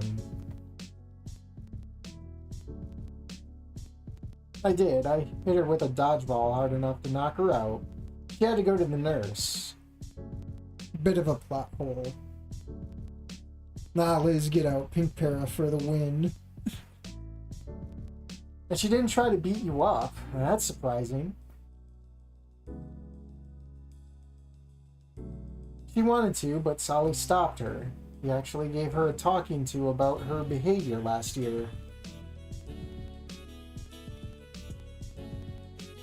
Somebody had to. I still get headaches thinking about the damages she caused that I had to balance. My voice is going. I can imagine, so Solly had Mia and I talk it out afterwards, and I guess we're sort of come to an understanding now. She's on thin ice, and she can either be good for the rest of the year or get expelled. As long as she understands that, she needs to keep her temper in check. You didn't beat her that hard intentionally, did you? I'd rather not talk about it, to be honest. Oh, Inko. Okay, sounds like you had a rough first day. Hope it gets better with the rest of the week. And don't let Olivia keep you from our table if you want to eat with us. Sure thing. Thanks, Liz. Bye. By the end of the week, I've fallen back into the usual rhythm, with the biggest difference being lunch with Ben and Mia. True to her word, Mia never once attempted to mess with me outside of PE, in the usual way, though on a few occasions we pass, I always feel hostility. Ben and I do most of the talking during lunch, mainly about our photography projects. I'm still bitter at him for last year, but tell myself it can't be helped now. Mia and I talk sometimes, though through our interactions are brief and usually come with a backhanded insult. It's still better than constantly worrying about that spiked whip of a tail. I'm exhausted by the end of Friday, both from the increased difficulty in PE and it being the first week back. 2 days of sleeping in with the rest of the days to myself feel like a small vacation. Even if I still have some math and English homework to plow through.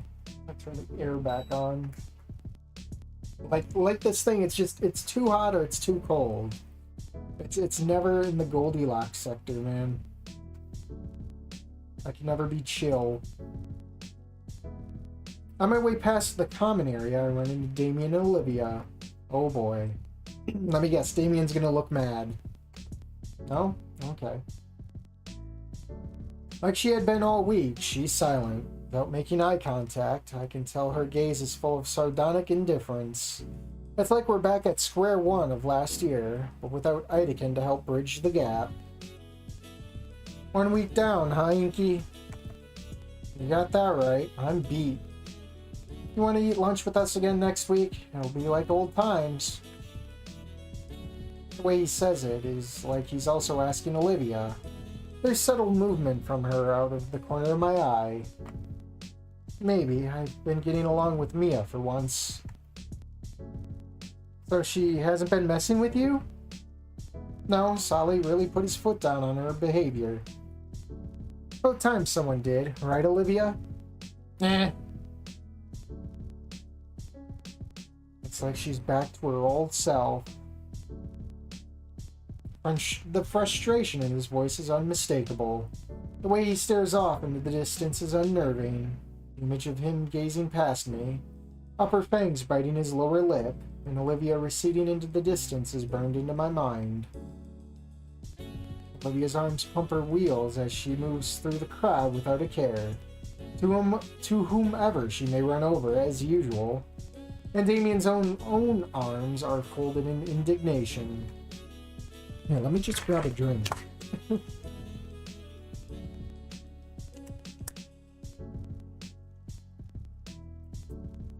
don't think it goes being a Chad so much as throwing caution to the wind and being a bit self-destructive instead of meek. And so far, it just hasn't been him. It just hasn't bit him in the ass. I could go for a snack. But actually, I could go for a full course meal, really. I came in here empty-handed and I'm paying for it. Have you tried talking to her? No, she's been quiet in APR. It's like you said. It's like she's back to her old self, just grunting and one-word responses to anything. But have you tried talking to her? The way he reiterates the question makes me feel like I'm on the spot. I figured maybe she just needs some time to cool off from what happened at the formal. And don't forget, she's probably still dealing with Idekin's passing. I know she's dealing with stuff. Doesn't mean the rest of us like dealing with her. What do you mean? Nothing. Forget I said that. Are you sure you don't want to talk to her? Damien, it's not like I don't want to. I just thought it'd be a good idea to give her some space. Maybe if she'd talk to me... Wait. Maybe if she'd talk to me. Why does it always have to fall on me to pick up her slack? He gives me a look as though silently judging me. Maybe you're right about her needing time to process everything. Just don't wait too long. She needs someone to coax her out of her box. I miss Idekin. He was a real bro, huh? Like a second father. I guess I'm still getting over him too. I hear you. You take care, man.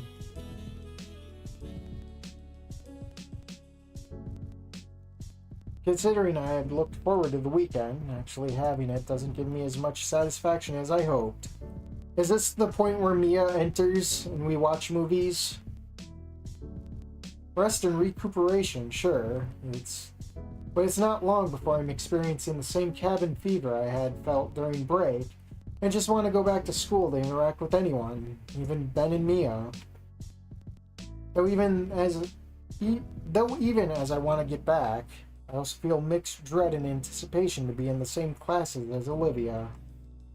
I still like her, being in the same room as she fills me with elation, which then becomes despair at her refusal to talk to me. Did you think I was being a coward for not initiating conversation first? Perhaps I am, if that's the case, but what if Liz is right and I should just move on? What if she's wrong and I should be trying to talk to Olivia? I just don't know what to do. Where are you when I need you, Idakin? Oh, I am hungry. Monday. I step off the metro to face another week.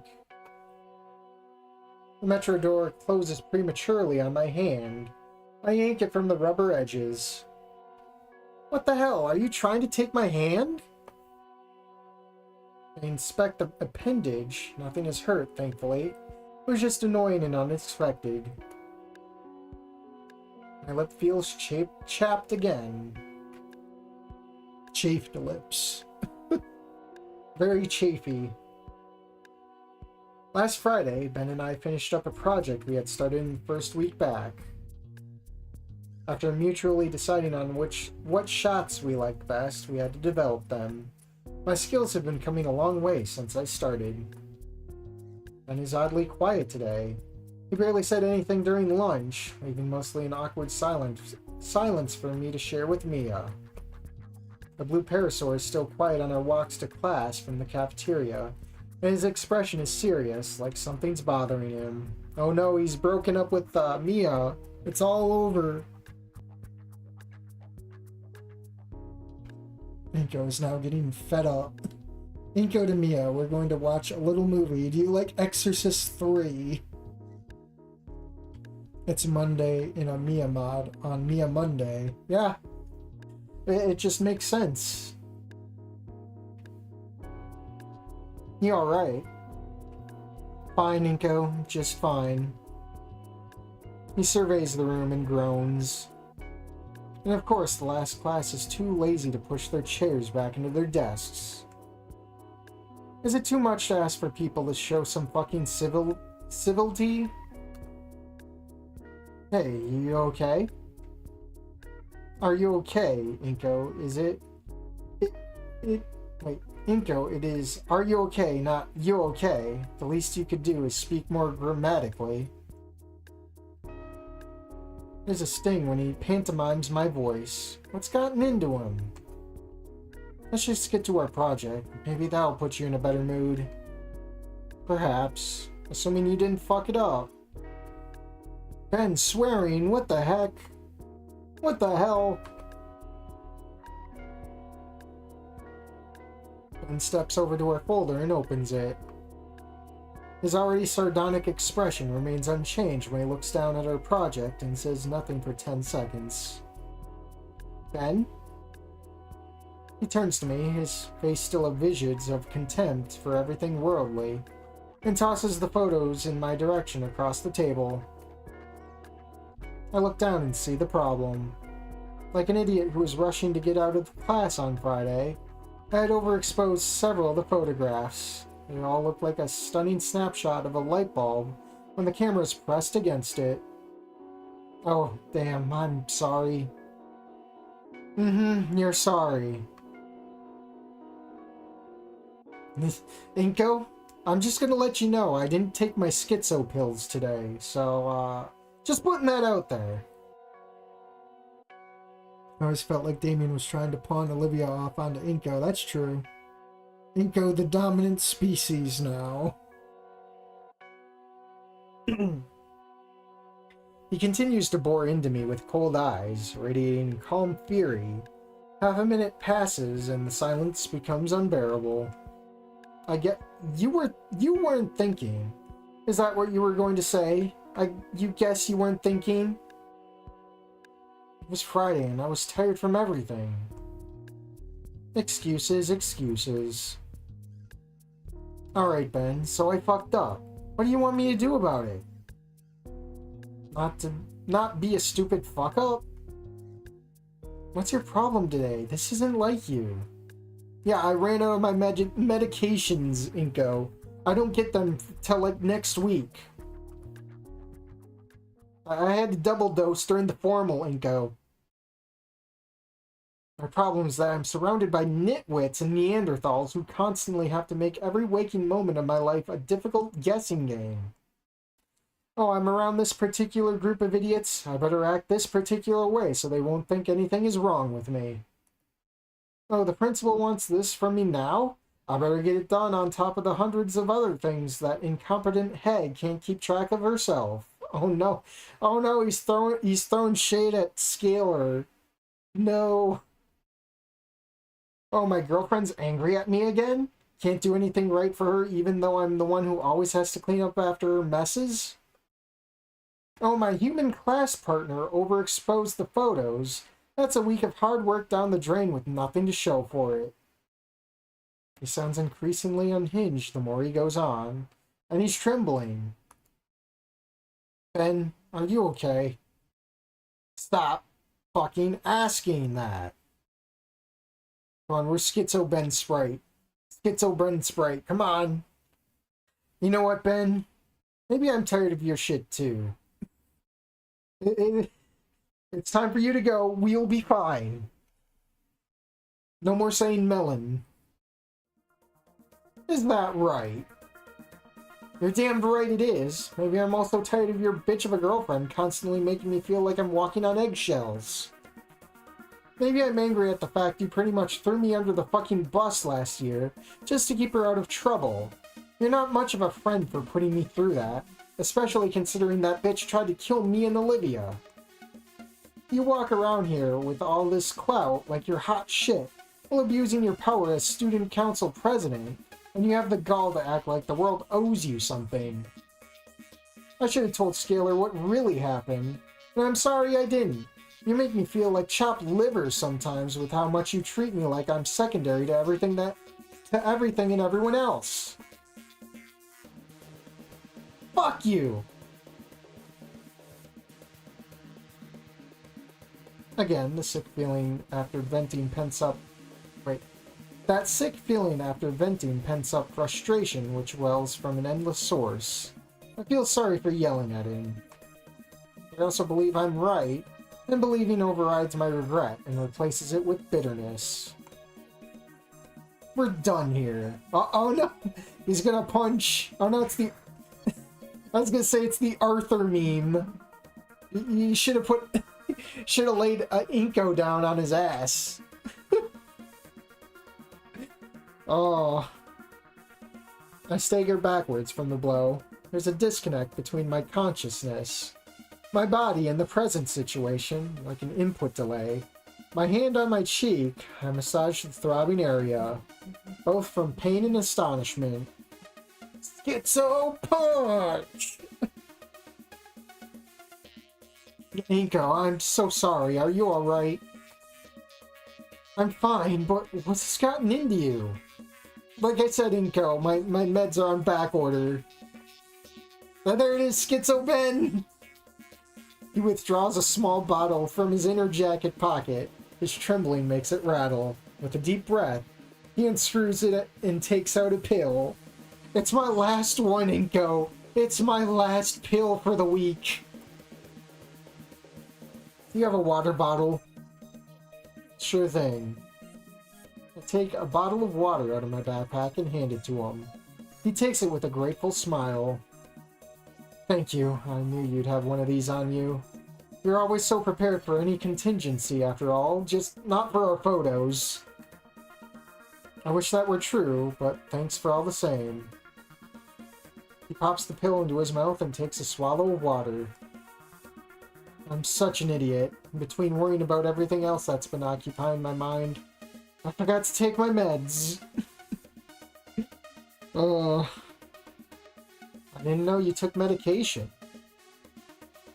I would have preferred to keep it that way. Thank you. I'm not well up here, you see. Sometimes I see people. He taps his head. I have to take antipsychotics or things get, well... It's hard to describe. The world seems more confusing, and then I have trouble controlling my emotions. I can barely function without these. Guilt washes over me. Here, Ben, let me take one. I'm sorry I went off on you. Don't be. You're probably right to be angry. No, there's no probably about it. I had it coming. Why did you do that? Wait, why did you do that to me last year in Scalar's office? I thought we were friends. Mia, this needs help from me sometimes. Help wiggling her way out of trouble. It's always been mutually beneficial. It's always been a mutually beneficially relationship. A mutually beneficial relationship, I think. And I never saw anything wrong with it. Using your power? You can't be friends or partners with me, I understand. Ben, I'm not angry anymore, but you can't keep enabling Mia. He closes his eyes and sighs as though that word causes him anxiety. Damn, no wonder Olivia hates me. I mean, what did you expect when you always take Mia's side? He looks up with a faraway expression as though contemplating something important. Not anymore. We should go tell a teacher now about what I just did. About punching me? Are we really just gonna turn that in? I think that's all water under the bridge, Ben. Don't worry about it. It doesn't even hurt that bad. It was wrong, and I should be punished. I step forward and put my hand on his shoulders. Ben, I think you've already punished yourself enough. He gazes up at me, wetness in his eyes. You sure? I'm sure. I think you're under enough stress as it is. It just doesn't feel right, though. You forgot your meds. You didn't do this intentionally. Ben looks torn on what to do. Inko, my meds haven't kicked in yet, so if you're not letting me do what I want, I'm going to deck you again. No, I want to tell Scalar. If you're sure that's what you want. It is. It'll just keep eating away at me if I don't. Ben, there's another way we can solve this. And then I explained what happened to the haggard-looking principal. Lack of surprise on her face when Ben explains he had forgotten to take his meds tells me she already knows of his condition. And now she looks torn on how to handle the situation. Okay, cold air's gotta go off. Toes are freezing. I appreciate you both coming forward to deal with this in a mature way. Mr. McKnight, I know you want to take responsibility, and I believe you already have done that, so I'm going to look the other way on this. Told you, Ben! Told you this was just going to be a waste of time! That is, unless Mr. Nito has anything more to say. No, Principal Scalar, I'm not mad. I just know he made a mistake. I don't want to punish him for it. Very well, I admire your calmness and magnanimity? Big words today for small-brained people like me. And Ben, for your sake, I believe you should consider resigning your post. Being student council president may be putting more strain on you than already need. Thank you, Principal Scalar. You gonna be alright? I'll be fine. There's just one thing I need to do. I'm not going to quit the student council, but I'm going to do something I should have already done. Break up with Mia. I wonder what Ben's gonna think now that we're going after his girl. It's definitely gonna be Ben hates us mod. It's gonna be both Ben and Olivia hating us, and they're gonna team up. They're gonna team up again. Ben and Olivia are going to become an item out of spite, and it's going to be fucking cringe and glorious. Also, I suppose I owe it to you to tell you what happened between Olivia and I. That's part of the reason I snapped just now. That is something I've wondered about. I've never asked her. And it's obvious she never told you. I guess she still feels ashamed. Ashamed of what?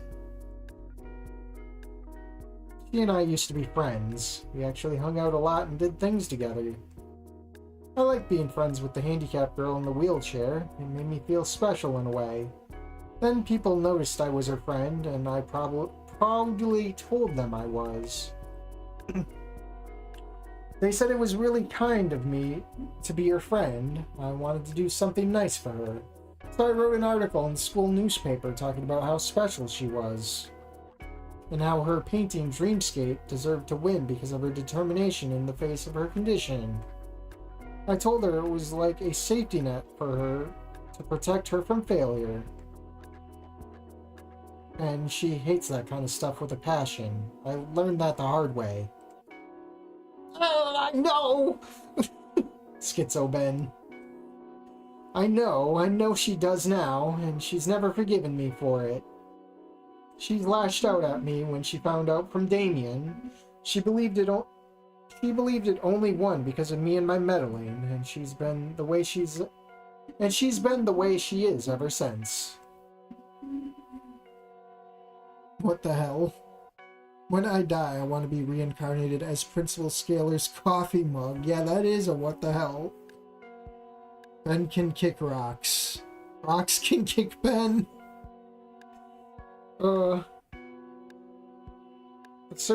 That certainly explains a lot, but why did she never tell me herself? Maybe she just felt that ashamed. I keep thinking about that. Sometimes I think it doesn't bother me anymore, but then it keeps coming back to me. I even told her it was the only way she'd ever succeed. And you should talk to her about it. Yeah, you should talk to her about it, Ben. I'm not going to talk to Olivia anymore. It's your turn to open that door as we trade girlfriends subconsciously. You never give me the time of day. You won't know unless you try. Don't listen to me, Ben. I'm not even taking my own advice right now. Forget it. I can't undo it. But I can do one thing I should have done by now. I'm calling Mia and breaking up with her. At the end of the day arrives, and the students trickle out of their classes. Swept up in the tide of scaled classmates, I meet Liz. Hi, Inko. Long time no see. We break off from the flow and stand off to the side to talk. Hey, Liz. Sorry I've been such a stranger lately. That's fine. Goodness, what happened to your face? Just a little mishap in photography. I was reaching for something in the stock room and it landed on my face. Ouch, sorry about that. No big deal. We're still missing you at lunch. I miss you guys too, it's just that... She looks off to the side as though she just saw something irritating. She's not looking at anything in particular, though. I get it. I know it's your decision, but I get it. I've just been waiting for some time to pass so we can both have space. Sure, but don't feel like the rest of us are off limits. Nobody owns that table we sit at. Yeah, but when it's my fault in Don't Want to Forgive That Gator, then you own that table. Okay, so how are things with you? We slip into a more casual conversation as we resume our walk to the entrance. Oh boy, here we go. The common area comes into view and I see two familiar faces. Ben and Mia. The way she's looming over him looks threatening, but he refuses to back down. Grab the popcorn. I close the distance and step beside him. Did you put him up to this? Put him up to what? Or maybe it was you. Yeah, I don't have the energy for you. What is this about? Ben folds his arms, a determined look on his face. Moreover, Mia, I'm not going to change my mind about this. My new love is my pill bottle. Who keeps me in the right headspace, unlike you, who pushes my head through the toilet. Like hell we're over, not until you give me a good reason. What is this, divorce court? If he wants it to be over, then that's his business. You stay out of this, Skinny. On second thought, tell me what Ben's problem is. You two are all buddy-buddy shutterbugs. A choice? Oh, yeah. More choice. Speak up for Ben or let Ben handle it. Ben can be the soy boy. Soy boy Ben.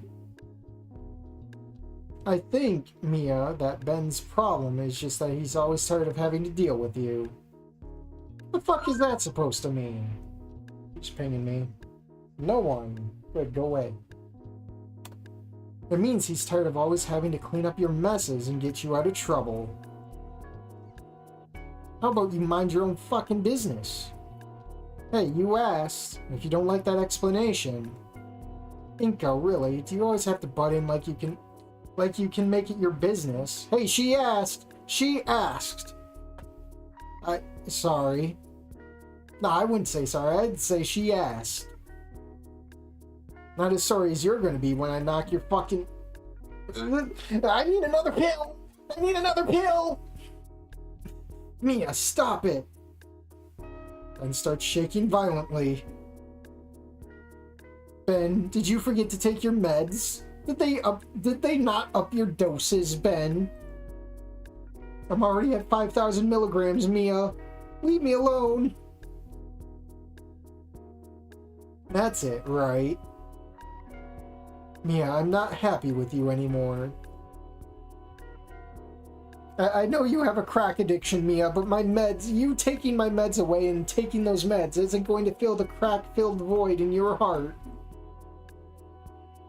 But ain't I what you always wanted?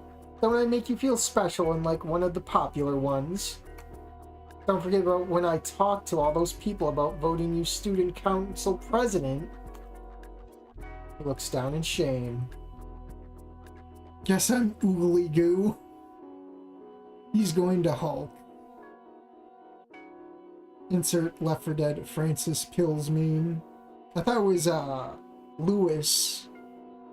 Pills here. He looks down in shame. If we're ever making a Ben parody mod where he has to go like to the pharmacy to get his meds, there should be like a Lewis themed dino that's the pharmacist. Benny, we need each other. I need you. And we still need to do our movie nights. Oh, there we go, movie night. The title drop. Come on, we can work this out. Mia, please don't make this more difficult than it has to be. I'm not happy anymore. I need time to myself to figure things out. I need to make things right with Olivia. Well, maybe we could just take a break, yeah? No. No breaks. We're through. Her face scrunches up in a mix of sorrow and anger, and there's a twitch in her eye. Ben, I wasn't kidding when I said I need you, and I think you need me too. And I think you also need me to keep... You need me to keep quiet about your little problem.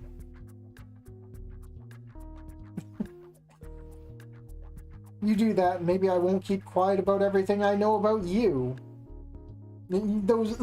Remember, we've shared plenty of movie nights. We've shared plenty of movie nights, and I know what you do in your sleep, Mia. You wouldn't dare. Wouldn't I? It'll be mutually assured destruction, and between the two of us, you'd look worse. The anger is gone, and you look shattered. Her breathing quickens and her body trembles. Mia, have a good life. Sincerely. Enter Inko to pick up the pieces. He walks away and doesn't look back. Mia continues to stand there looking like a lost child. She looks at me, and for once there's no contempt in her gaze, only pleading. Why? I guess he just wants to move on. Move on from what? What fucking happened? All he forgot is, you know. And then he lost control and hit you. It don't take a master detective to figure that out. Oh, she drops that news when we specifically lied to Liz. So what's that fucking got to do with me? He said he forgot in between worrying about a lot of things, you included. And Liz is just like Liz has got the ADD brain for sure. She's on that brain rot grind where everything you tell her, she just forgets. Oh, that's on him, not me. God fucking damn it. She stomps over to the vending machine and punches it, causing several heads to turn in our direction. But unfortunately, she doesn't get a free bag of chips. There are murmurs about Mia acting up again. Oh no, she's getting uppity. These parasaurs. Mia, please don't break anything again. Fuck do you care? I care because anytime something gets broken, it's more work for the student council. That's your problem. No, Mia, it's your problem. Do you want to get expelled? Do you want more blemishes on your record? Mia's fists clench and unclench as though desperately looking for any way to vent her anger. Look, I know you hate it here. What of it if I do? Just look at it this way. You're on the home stretch. Just last a little longer and you'll be out of here. Mia quakes with rage. God damn it. Mia, Ben already stuck his neck out for you enough. Do you want it to have all been for nothing? Ben for nothing? Ben for pills? Ben for Mia. No, Ben for pills. Mia bites her lower lip and her eyes moisten. I don't think I've ever seen you and Mia interact. I tried to be her friend once, but she always kept me at a distance. She did tell me once she didn't want to go to St. Hammond and that this place was a waste of her time. Guess it's all well and good for aspiring artists like us, but for her, I guess she feels trapped. Still, it's a very prestigious school. She should at least be grateful. Telling someone they should be grateful isn't going to make them change their mind. It's just going to make them more resentful. I suppose. I'm just glad she didn't flip out at you. She wouldn't dare against me. I can go full noose in like 2 seconds flat on her.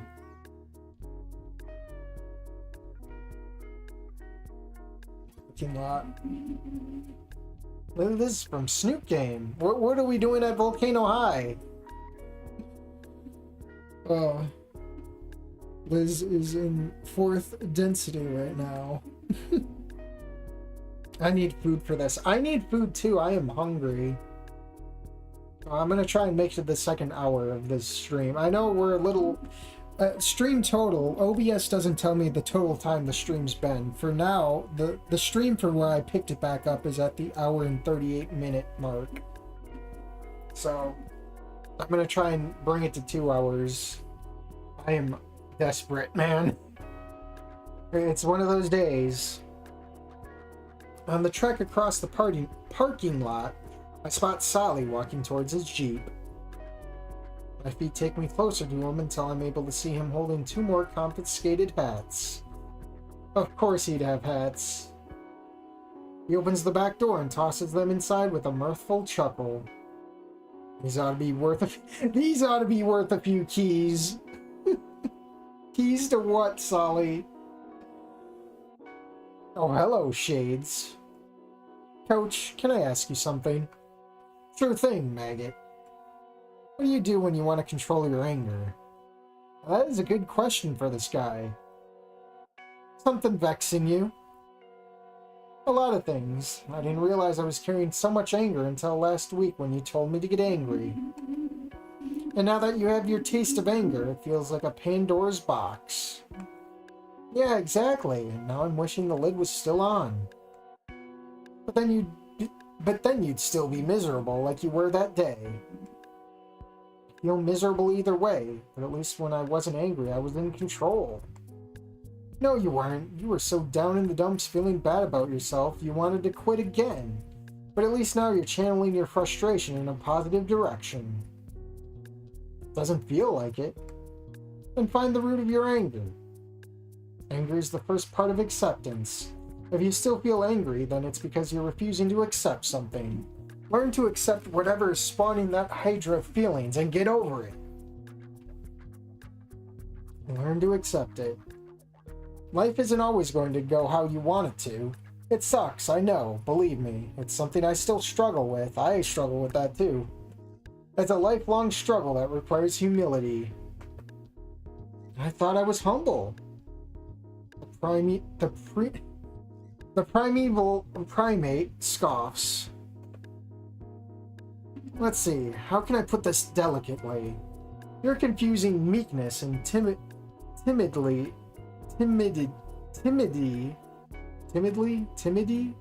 with humility. That's as bad as mistaking arrogance for confidence. This is why physical education is important. The body is like a temple. The sturdier it is, the more it can contain those raging primal forces threatening to destroy you from the inside out. Just feels like nothing ever goes my way.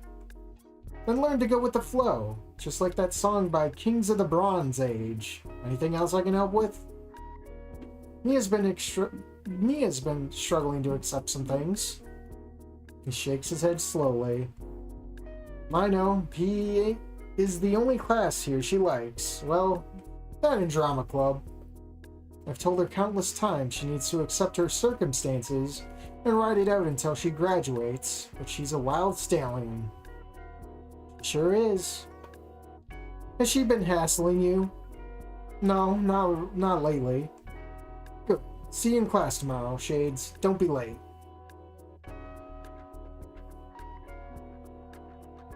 Yo, Shades!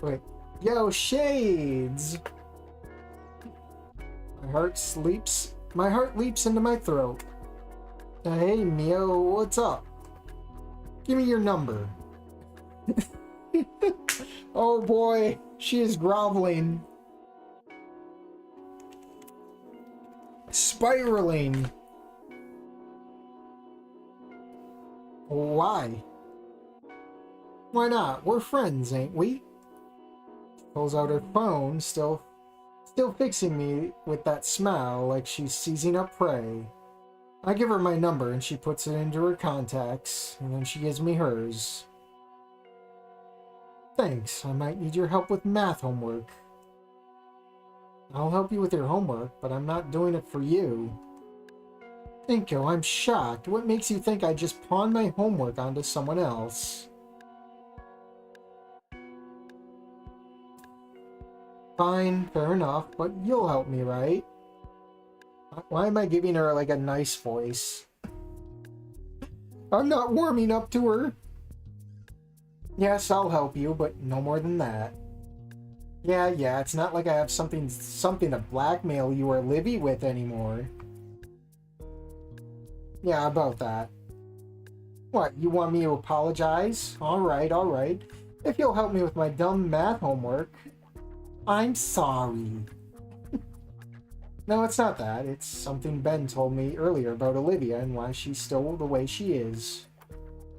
That article he wrote for her, right? So you knew. Of course I did. He called it a safety net, and she didn't like having her hand held like that. I just don't know why she never told me. You never asked, obviously. It's all about her. Her needs before everyone and everything else. Didn't help that her surrogate daddy, Idikin, was inflating her ego. I mean, I get it. The bitch doesn't want to fail her way upwards to the power of DEI. Oh, I never thought I'd hear DEI coming from Mia's mouth, but here we are. And that's why she's a rolling inferiority complex. That don't make her any less of a miserable dependent. She just hates being reminded of her dependency. Frankly, I don't know how you could stand being around her. There's a lot of reasons I fell in love with her. I doubt she'd understand. Though sometimes I'm not sure even I understand. I just wanted to be nice to her. Well, you know what they say about nice guys.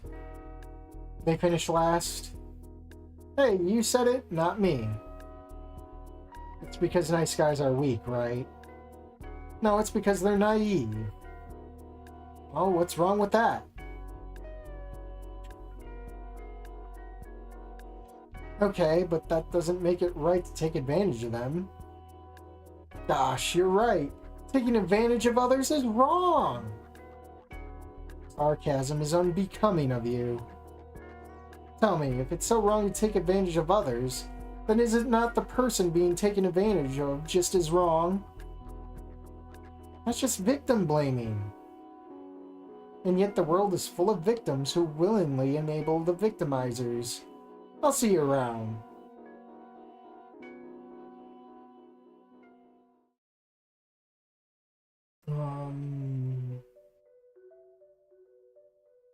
Yeah, they did a good job of making it fit with Wani instead of being a meme or laying the message on too thick so far.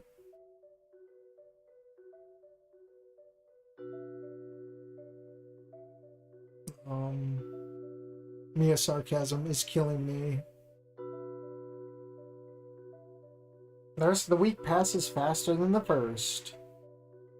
Mia predictably is taking her frustration at her breakup on everyone else in PE, everyone except for me. She goes out of her way to not bump into me during basketball or running laps around the track like she sometimes would. She's even cordial enough to greet me a few times, but no more than that. Ben and I managed to salvage our photography project on Tuesday, and we stay late. Photography class is the only time I see him, as he's absent during lunch for the rest of the week, presumably doing his student council duties. He is nowhere to be seen during lunch either. She hasn't bugged me to help her with math yet, but I dread it all the same. The thought of doing homework with her is so alien, it makes me feel disoriented. Oh, don't show me lunch. I'm hungry. My lunches instead are spent by myself in a far-off corner of the cafeteria, tucked away in my own little pocket of isolation.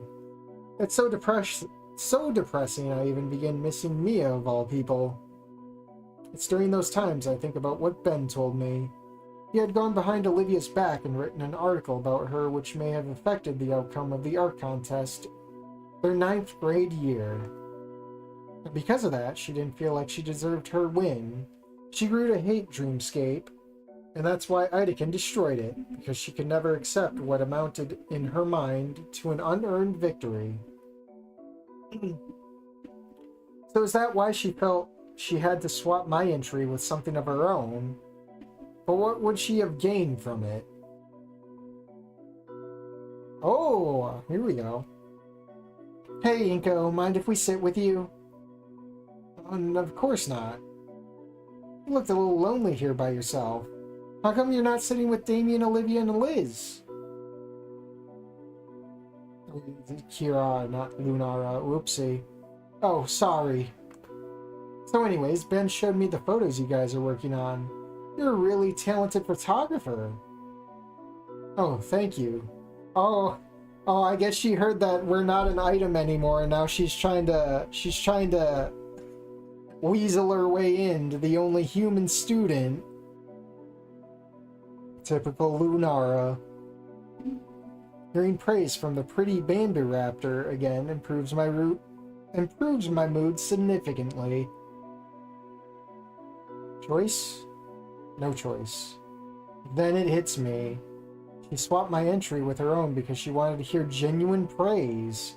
How had I not seen it before? The revelation is so intense that I tune out the rest of the cafeteria. I feel 100 miles away is disconnected from my body. It's so obvious to me now that I feel stupid for not realizing it sooner.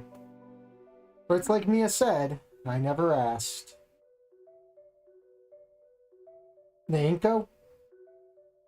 Oh, yes? I was wondering if you'd like to help me with my history homework sometime. Oh no, Mia told... I got a skinny who's going to do my homework for me. And then these two got jealous.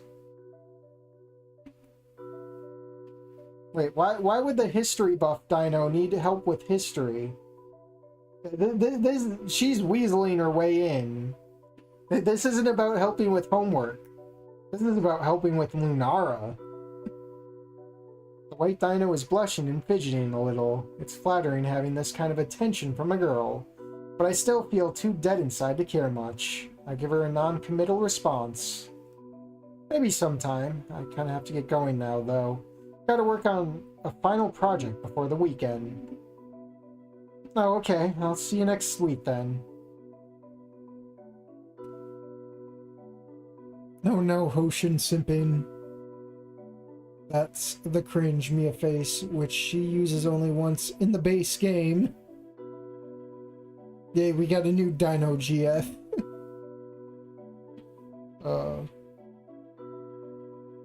Last time I saw Lunara, she was a dude and was the president. That was back in what is it, the Montezuma mod, wasn't it?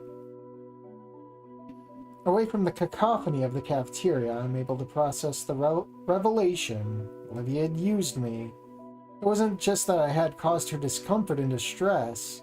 She had done something rash without thinking.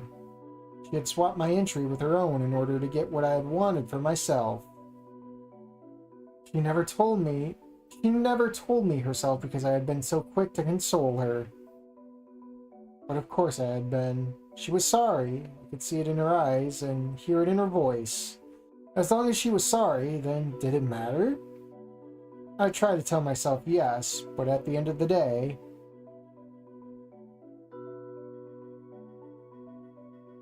My bottom lip is dry and chapped again. My stomach is empty. Seeing Mom and Dad home early is a welcome surprise, as are the boxes of pizza from Dynamo's. Oh, please, I'm hungry. For once, we're able to sit down and have dinner together like a family. I consider asking them both for advice on Olivia, but I let nothing spoil this rare occasion, especially after hearing that they're leaving yet on another business trip. The house will be empty again this weekend. Oh, this is setting up for the demo part. No one to spend any time with but myself.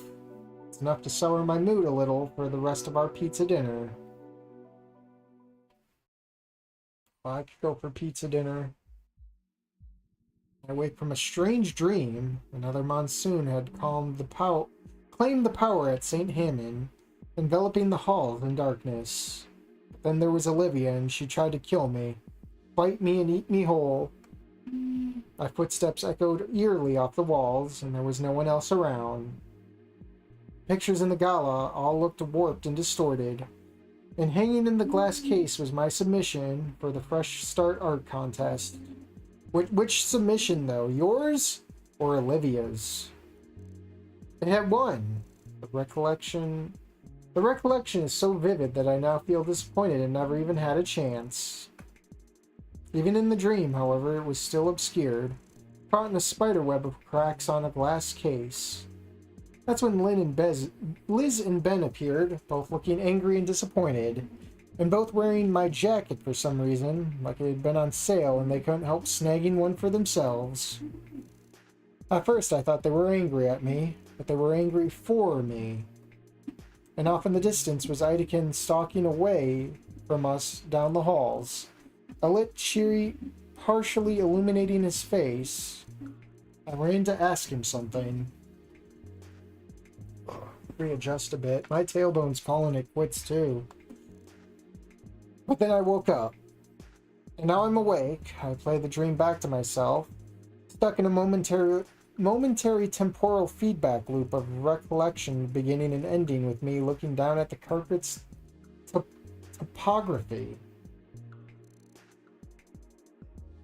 Downstairs, another pleasant surprise awaits me.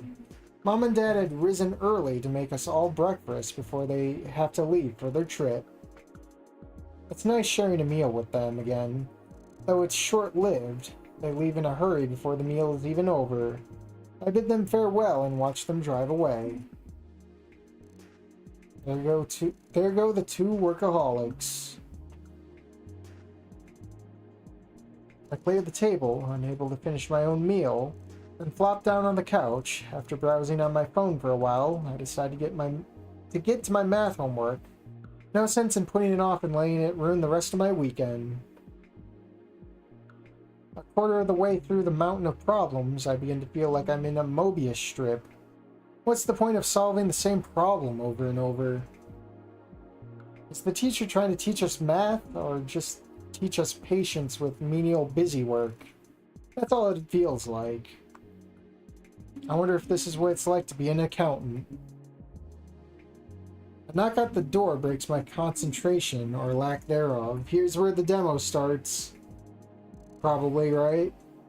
Maybe I could use a break anyway. Could even be those Triasis Scout girls selling cookies again. I grab my wallet, a sense of deja vu coming over me, and open the door. Oh. Oh no. Oh no! Oh no!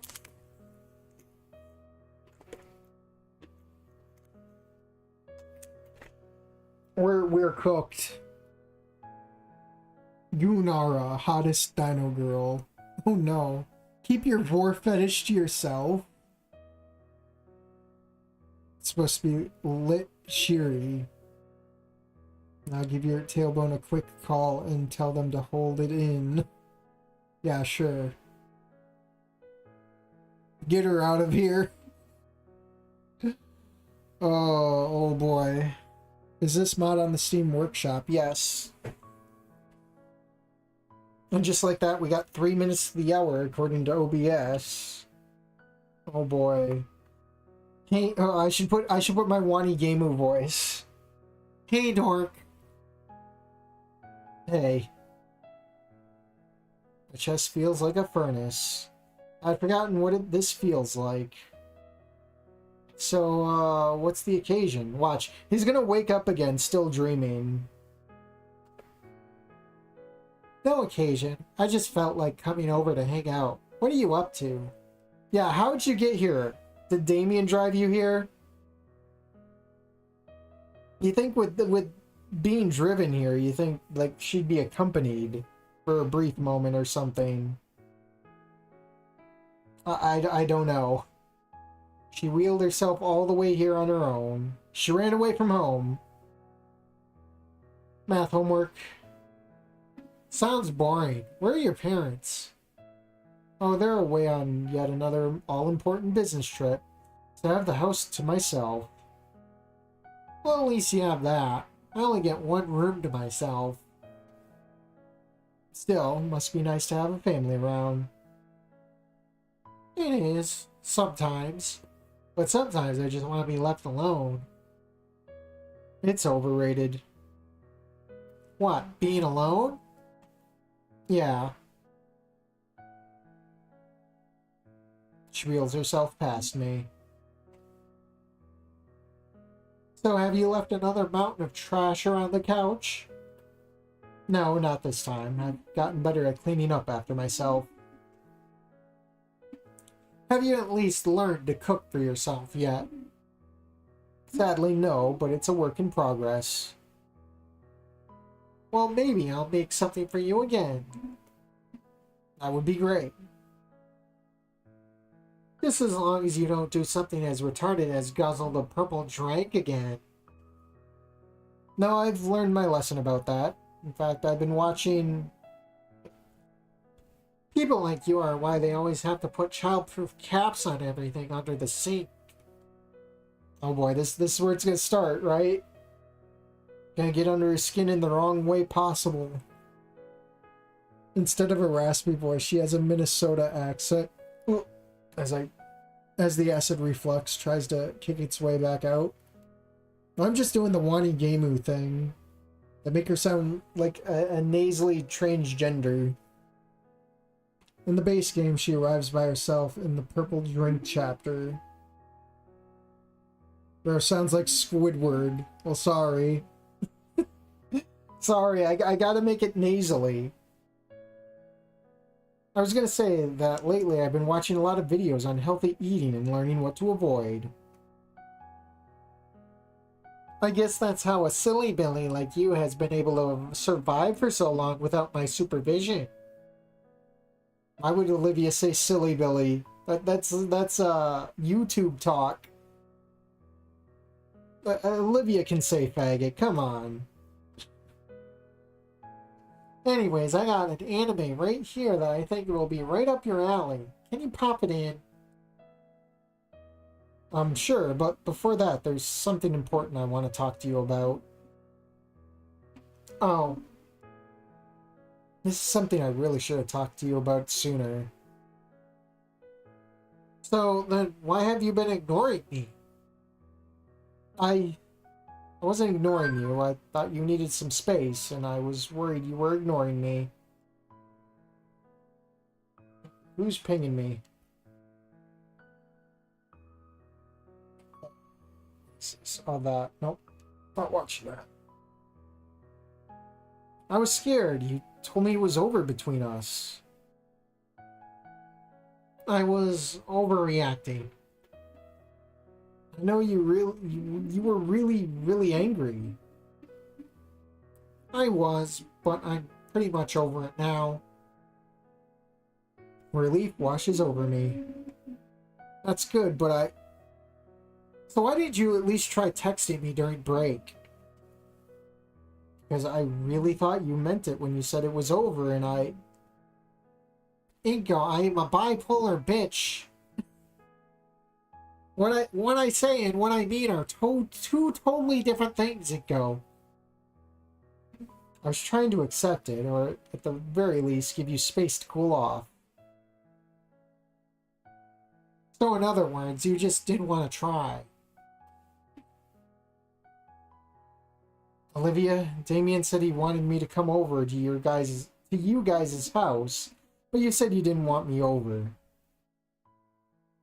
The music's quiet. Oh, I thought is it the music quieting down? Maybe it's not. Never mind. I think it's quieting down. Alright.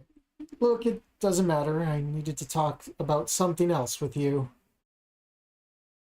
If it's about the formal, I don't want to talk about it. But if you're really worried about that, just know that I forgive you for being stupid, selfish idiot. That's actually not what I wanted to talk about. So then what? Look, I don't give a damn about the stupid formal of the past. All I wanted was to watch an anime together with you, but you just can't let this go, can you? I'm sorry. Alright, if it's so important, then I'll humor you. What would you like to talk about? I wanted to talk about the art contest last year. You serious? Why? I have to know, did you swap your piece out with mine because you wanted to hear genuine praise? Yes. But is that so wrong? I'm sorry, I'm not trying to guilt trip you, I swear. I just want to know for sure. Why? Because I never asked, and I really should have. Well, it's true. I did it because, for once, I wanted to hear genuine appraisal not coming from a patronizing place. You mean people judging your work based on your condition? Yes. You have no idea how disheartening that gets. People can't just judge my work on its own merit. They have to talk down to the cripple girl and make her feel special. Or worse, even if they do think my work is good, they have to assume it's good just because my pressed that by accident. Just because of my condition motivated me and not because I just love painting for its own sake. It's like something I can't escape ever. It sounds awful. It is. And for once, I had to know what it'd be like to be judged fairly. I had to know my work was genuinely good. I had to do it because I just didn't have a choice. I think I understand. It's just that I also would have liked that for myself. She shrugs. Oh well, it's over and done with. Ancient history. I bite my lip. There it is. There it is. Olivia, Olivia, I'm going to introduce you to the stairs. You can leave your wheelchair behind, though. Can we please just drop it and watch this anime already? This is already awkward enough. I don't know. I'm not sure if I'm in the mood anymore. Not the mood?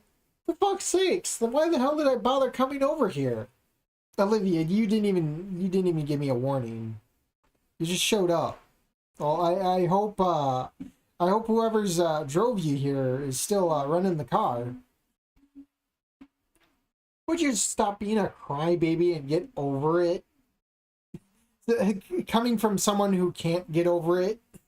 Olivia, you're still moping about Idekin's death. And you're telling me to get over it. Get over it? Yes.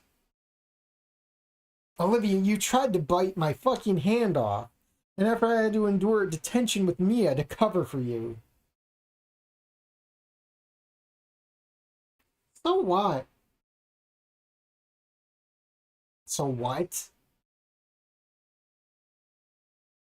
Calmly ask her to leave or go off on her. Oh boy. We need Mia right now. The cast stares. Nico punches Olivia in the face, Mod. Go. You need to leave. You need to leave! Go off on her. Double down. Double down. Something in me wants to snap. Yeah, I like how this mod was telling us about controlling our emotions. And we're not controlling our emotions. I just want to go off on her. So I let it. So what? You ruined my night at the formal. Your night? Yes, my night. I'm the one who rented a fucking limo so we could arrive in style. I'm the one who's been with you since the beginning of the school year, just trying to help you and support you. The very least you could do is show some fucking gratitude for once, instead of acting like a spoiled, selfish brat.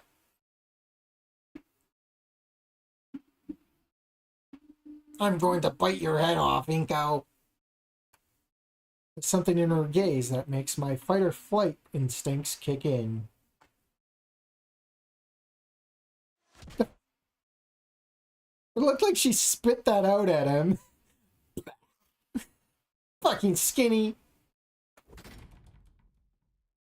I don't have time to react. Olivia hurls her anime box set at my head. It bounces off my cue ball forehead and lands on my feet with a soft thud. Certainly she won't come back to ask for this later in the mod, right? And she'll see me and Mia. Oh, this is gonna get awkward, ain't it? Any lower and it would have hit my glasses. I stand in ground zero of a new disaster. The final insult echoing in my head. The brightly covered cast of Olivia's anime gazes up at me from their place on the box cover. Their bright, exuberant eyes almost look accusing. With no will to finish my homework, I look for something else to do. Guess I'll finish it tomorrow. Watch, Mia will pick that thing up and watch it out of just sheer curiosity. They're gonna turn Mia into a weeb.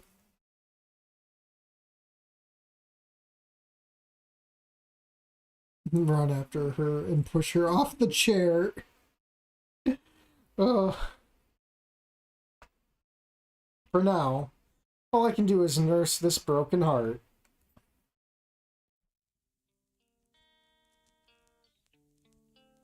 Finally done with all that math homework. Concentrating on it was hard considering thinking about it.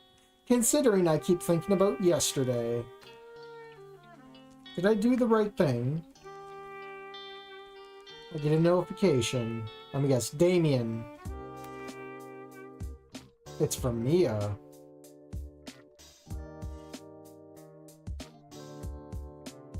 So, wanna hang out? What do you have in mind? I wanna watch a movie. I wanna watch TV! Your place, dinner and a movie. I'll bring the movie and some beer, so you better make dinner. I could order out. Fine, see ya. Oh, Raptor Jesus, Mia's coming over. How does Mia know our address? Like, this is the first time hanging out and she doesn't know our address. Oh no, where is she getting this info from? But why? Does she really consider us friends? She arrives 20 minutes later. I can hear a motorcycle in the distance announcing her arrival. I hope she knows there's a noise ordinance. I know she's the last person to give a damn about something like that.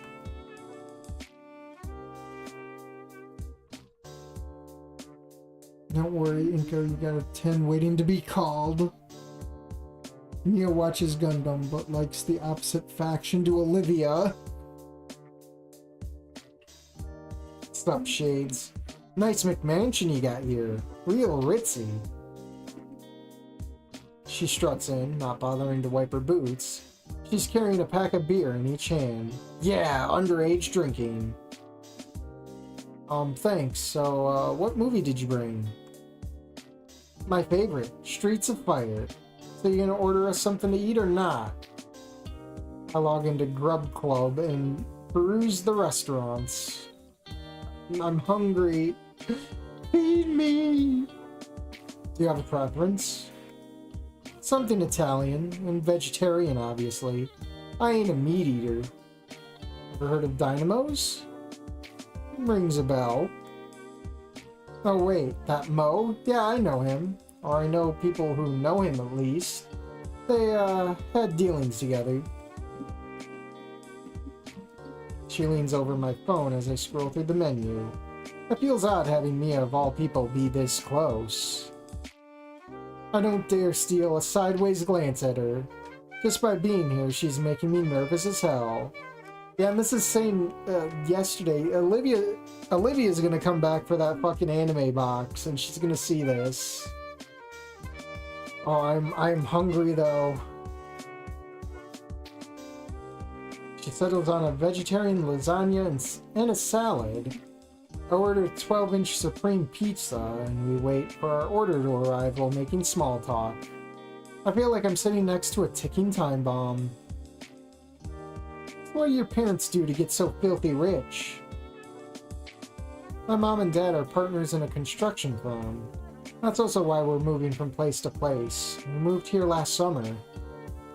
Yeah, you ain't from around here either. Nope, you're not from... Wait. Nope, you're not from Volcadera Bluffs originally, huh? Of course not. Guess the accent's a dead giveaway. You're from the Northeast, right? Born and raised, till we had to move for business purposes a few years back. So same as me, huh? Well, not exactly. What What do your parents do? What my dad does is on a need-to-know basis, and you don't need to know. Right, got it. Want a beer? Sure. She opens a bottle with a keychain bottle opener and presses it into my hand. You ever drink before? Oh, you ever even drink before? I shared a beer or two with my dad. He's never been shy about drinking in front of me. He's even got a liquor cabinet. Oh, really, Inca? Let's go raid it. Is that right? My dad told me once that people in European countries have less problems with alcoholism because it's more part of the culture to drink wine in adolescence and important occasions for dinner, so they have more respect for it than this country. Yeah, sure, everybody loves to partake in the forbidden, am I right? Yeah. My dad told me a joke once. If you ever go fishing with a Mormon, bring two so they're too afraid to drink in front of each other and won't steal all your beer. Good one. But yeah, that's it exactly. People over here act more uptight, always trying to smack your hand away from taking anything you want. But deep down, they're all hypocrites with even less self-control. They just project their flaws onto you. I suppose. You suppose? You saying I'm wrong? I didn't say that. So your parents aren't uptight and always forbidding you from doing anything? They've always trusted me to take care of myself. They respect my independence. Good for you. What about you?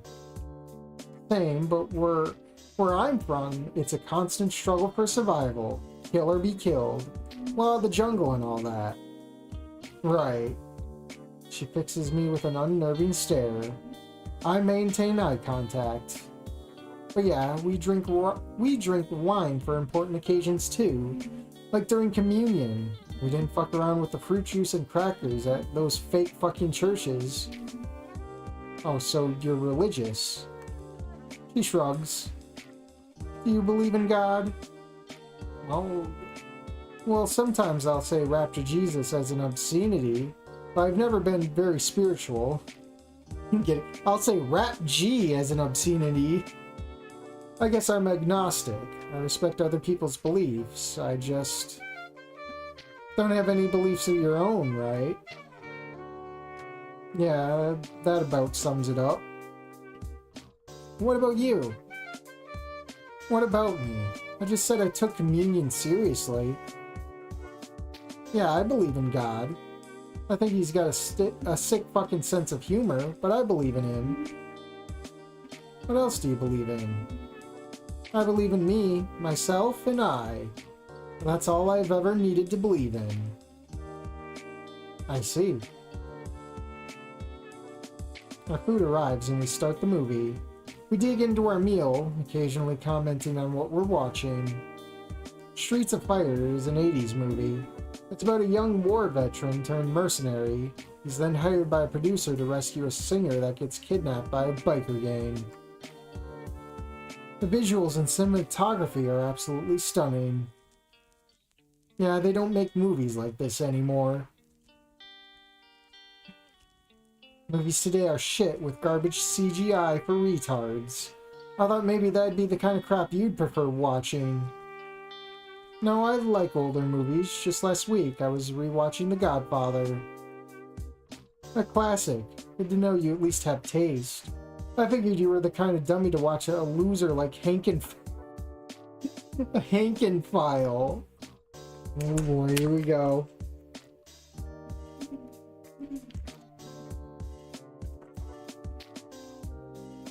Nah, of course not. You must never know that I commented that Hankenfile series review of Lana Witch School was heckin' wholesome.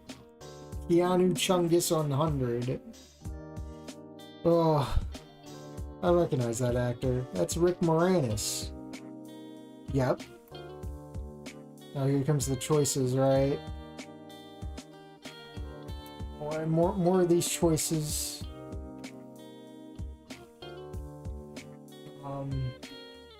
I've watched. Oh, actually, I did get sat down by an old ex to watch this one, so I should probably just double down. Little Shop of Horrors is another classic. That one's alright. Just alright. The special effects on Audrey 2 were amazing.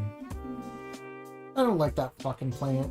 You know it eats everyone in the alternate ending, right? I actually prefer that ending. It's an allegory on consumerist greed, where the hero is done in by his own hubris and... did Hank and File tell you that, Inko?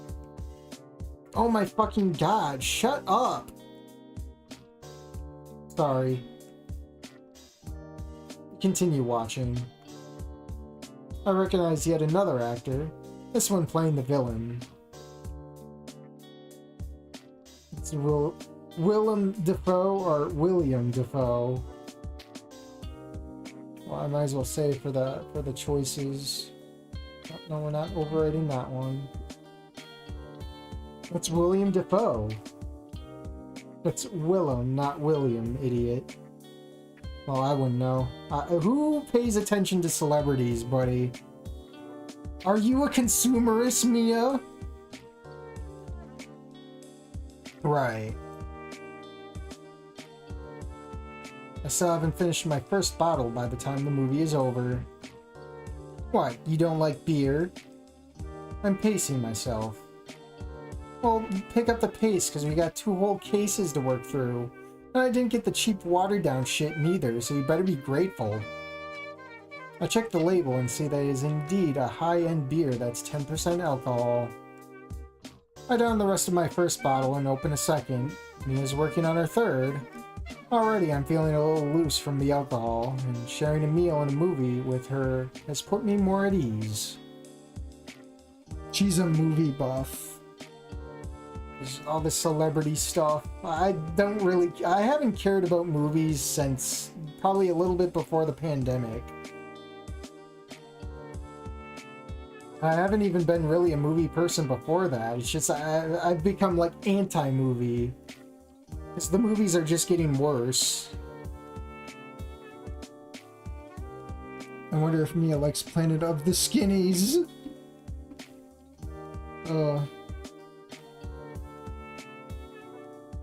So you don't believe in anyone else but yourself?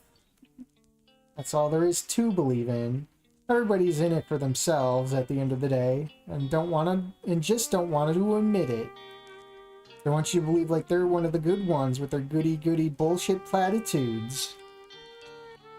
It's almost 8. If I keep going, I won't be able to have the oven running. Yeah, the onion.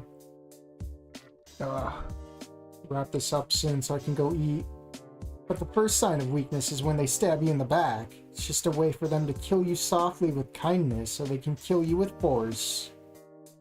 That's how the world works. I'm just honest about it.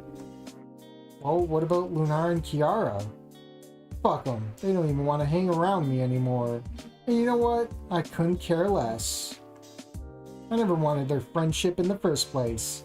They only gravitated towards me because I'm the meanest, toughest bitch in St. Hammond. And they'd rather be on my good side. But not anymore? Guess not. Guess they finally got too scared of me after I redecorated the gala. Speaking of which, I know I fucked that place up something good and destroyed a lot of shitty artworks. But I don't remember smashing up that case with Livy's painting. So who do you suppose did that, I wonder? What was this? Wait, is that what this is all about? Is this why you came over here? Relax, Shades. This ain't an interrogation. And if I was sore about that, trust me, you'd know. This is more of a proof of concept. So tell me, just between the two of us, who actually destroyed those paintings? Just right away, it was Ideken. Figures. He thought I could take the blame since I already fucked up that place good, right? Because what is one or two paintings more or less, huh? Yeah. Did you try to stop him? No. Yes, Mia. No, Mia. He just ignored me. And I said, what about the other pieces in the case? And he said, who fucking cares? If they're collateral so someone else can do art, fine by me.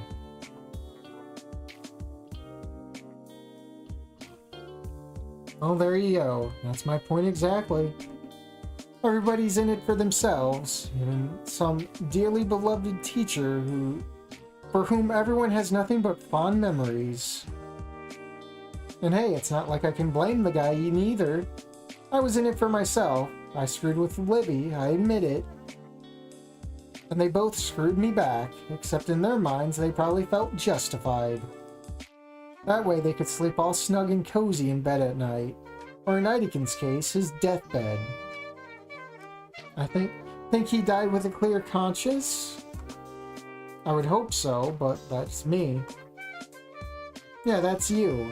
And you're as in it for yourself as everyone else. You, me, Livy, Idakin, we're all looking to fuck each other over. Fuck each other over. The hunger pains. The hunger pains driving me mad. But at least I'm honest about it. And of course, it was only a matter of time before old Crocacunt herself fucked you over, isn't that right? She didn't fuck me over. She just called off our relationship after I told her she should apologize to everyone. She said it was over, and then tried to bite my hand off. Holy shit, really? And after all that effort you put into her, you think that wasn't her fucking you over? Listen, Shades, I saw the two of you together. You propped that bitch up and put more effort into her than anyone else. Save old Teach, who's dead and gone. She fucked you over the instant you didn't give her anything less than unwavering support. I mean, the bitch has the fucking audacity to go up on stage and make the whole fucking eulogy about herself like she can monopolize all the grief. God, I wish I could have been there to see it. After Jesus, I know I'm full of myself, but I ain't that full of myself. I also have enough social awareness not to alienate the entire fucking school when all eyes are on me.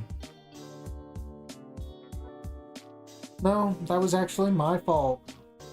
How? I told her to speak from the heart. Did you tell her to make it all about herself? No, Mia. No! In fact, I was disappointed and even angry she did. No, I mean, why wouldn't she? She was the center of your attention, and Idakin's too, if what you're saying is right.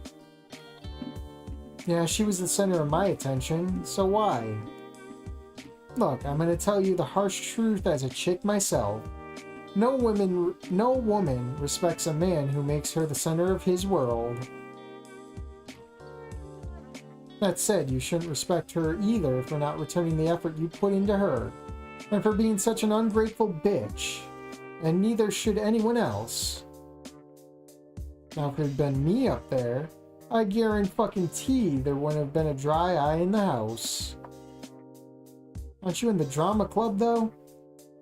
Top of the class 4 years running. I can turn on the waterworks like that. What, don't believe me? Clears her throat, then puts on a somber expression.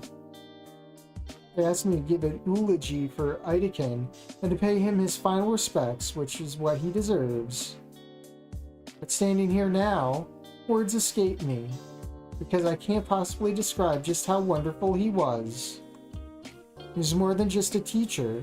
Heck, more than just 2 teachers for 2 different classes. He was a friend to everyone who's willing to learn. And every day, he made it his mission to give it his all, even when he was sick, just so that he could see the world a little differently and translate that to their art. He showed us not just how to paint or how to photograph, but how to live. Godspeed, Idakin. I'm surprised to find myself tearing up at her words. It's as though I'm back in class with him for a moment, learning something new each day. Not just about art and photography, but about life and being your best.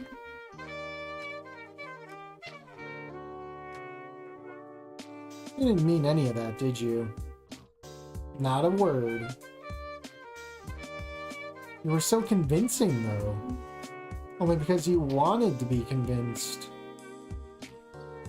It takes two to lie. One to lie, and one to lie to themselves when they hear what they want to hear.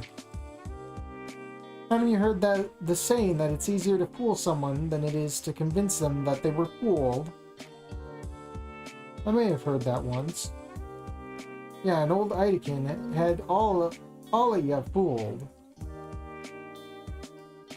Oh, don't get me wrong, I ain't saying he was a bad teacher, but he sure shit wasn't no saint. And he wasn't above lying to get what he wanted, whether it was for himself or that bitch on wheels. I try to respond, but only stammer. Where's the lie, Nito? Come on. Tell me I'm wrong. I down the rest of my second bottle and open a third. IPAs taste like weak old piss. Yeah, IPAs kind of suck. That's what I've been saying. You guys should try Scotch. It has a lot of kick. I don't know if I can try something like that because of acid reflux. Like, I think I tried whiskey once and it killed my stomach. I down the rest of... Yeah, I read that. Face it, you was being lied to from the start. But me, I was actually honest with you. I walked right up to your face and said I'd fucking end you. Meanwhile, Olivia was plotting behind your back about how she could hack into your account and replace your entry with something of her own. Now, which sounds worse on its face? I say nothing. I only drink. And then there's Ideken. He knew, obviously. But he didn't intervene for your sake. Nah, Olivia came first. It's always been about her. He wanted you to be her friend more for her sake. And the bitch is so ungrateful that she has to do that to you. That she was sorry. Sure she did. Sure she was sorry. Sorry she was gonna get in trouble and flush her future down the toilet. Do you think she actually gave a damn about you? She was too much of a coward to come clean. And you let her get away with it. Not only that, you continued to support her just so she could dump you. How ungrateful do you have to be to do that? Yeah, I don't think I don't know what you're trying to do. Oh, what am I trying to do? You're trying to get me to rile up because you're still angry about that dodgeball I threw at you. If I was still angry about that, you'd know already. That's why you're doing this. It's obvious you're getting off on it.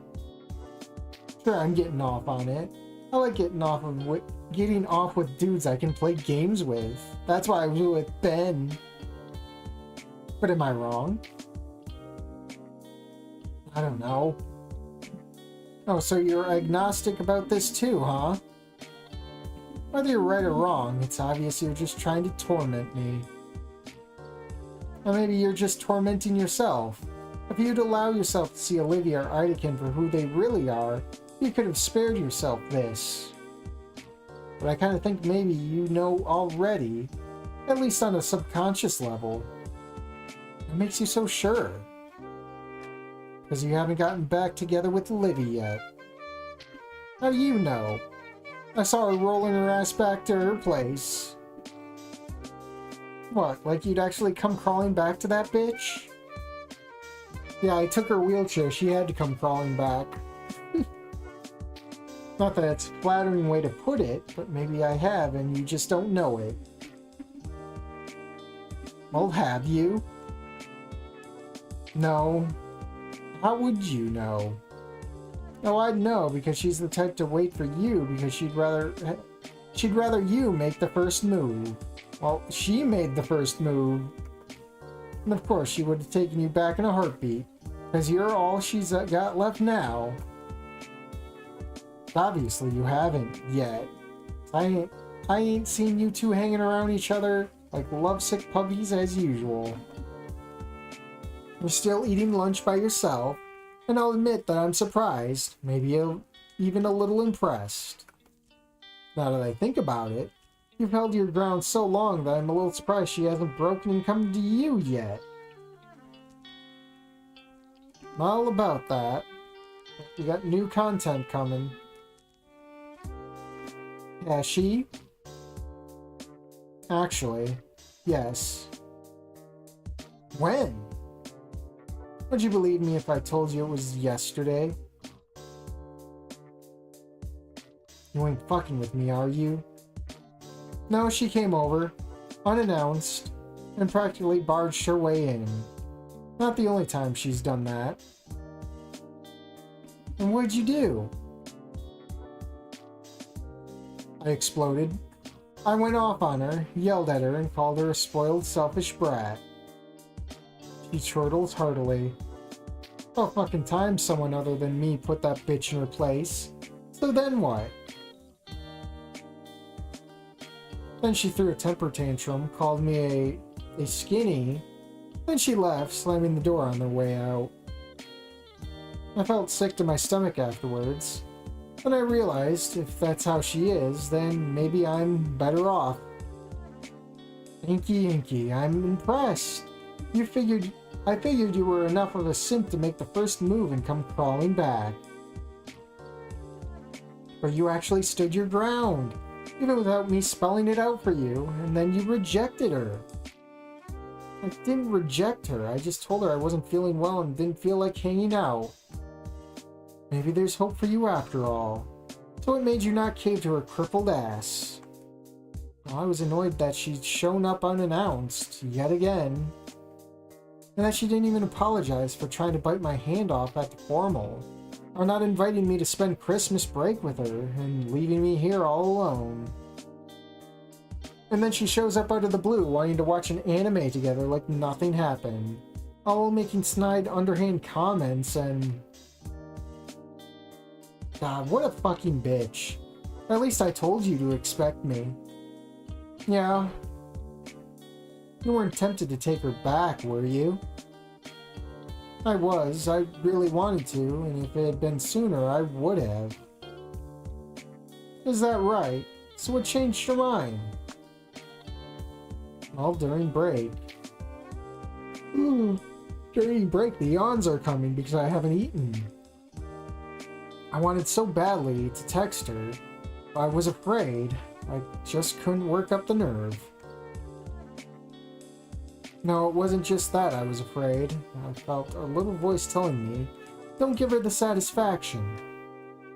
Fucking A. So I went to the mall just to get out of here and clear my head, and then I texted Liz, and she invited me to have dinner with her at Dynamo's. You didn't tell me you were dating her. She's with Damien. What? No, it's not like that. This is already dating Damien, you know that. I didn't actually, but whatever. So you and her was just hanging out like friends. Yeah, exactly. And I just vented to her about my problems. And when I asked her for advice, I think she wanted to tell me to just move on and forget about Olivia. Instead, she told me to continue keeping my distance to give her some space, and that it'd be best for us both if I just continued not to talk to her for a while. Liz just got me thinking about what kind of person Olivia is, and that made me question our relationship.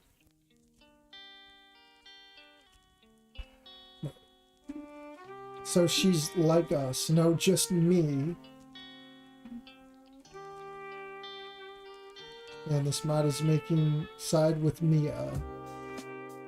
She dropped some anime DVD. Wanna watch? Yeah, that's what I want to see. I want to see them watch it. Alright. That's why you didn't take her back? I guess. Huh, guess old Sally's teaching weren't wasted on you after all.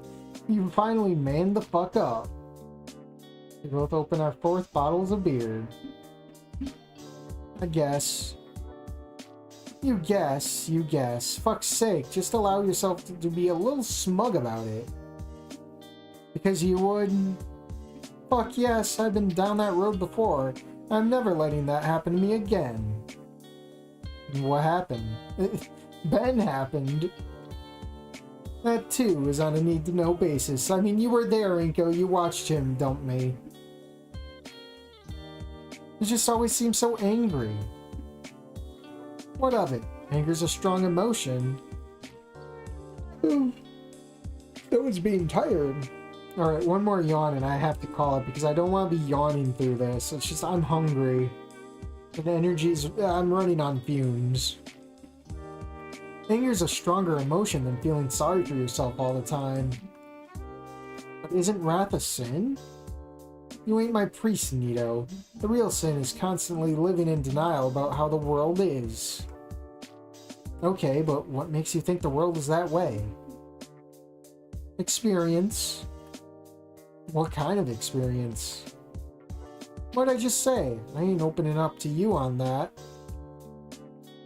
What, you think we're gonna have a little heart-to-heart and you're gonna get me to spill my guts so you can fucking fix me or whatever? I'm just curious. Yeah, Curious George. The curious little skinny, that's what you are. Well, you are talking to me, so it seems like there's something you really want to talk about. Don't flatter yourself, rich boy. Could you even get that bitch on wheels to open up to you? That's right. She didn't tell you jack shit, so why should I? It took Ben to fess up about what he did behind her back to make her feel that way, and he's worse than me. He's a prime example of what I'm talking about. He smiles out of one corner of his mouth while holding the dagger behind his back. He fucked over Livy. He fucked over you last year when you were in Scalar's office. And Olivia herself fucked you over. You've just been getting fucked 6 ways from Sunday this whole time, ain't ya? Yeah, that's me alright. Story of my life. And a perpetual loser always getting fucked with. I'm sure you must think it's real amusing. Maybe I do, maybe I don't. I just want to know why you put up with it. What's being the nice guy brought you? Friends? Name them. Damien and Liz. But not Ben and Livy. I thought they were my friends. But turns out they were just self-serving, huh? Even Damien probably only made friends with you because he was hoping you could fix his cripple of an adoptive sister. No, that's not... Oh, is that doubt I hear?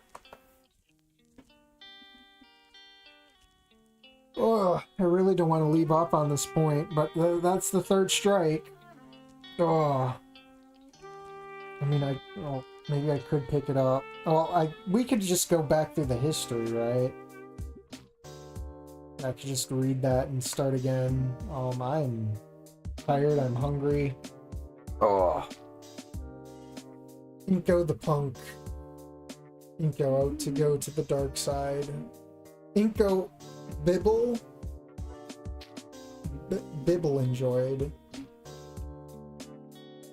Watching this whole working on something for a friend. Perfect use of my time. Well, sorry, I'm gonna have to wrap it up here. The yawns are happening. I'm hungry.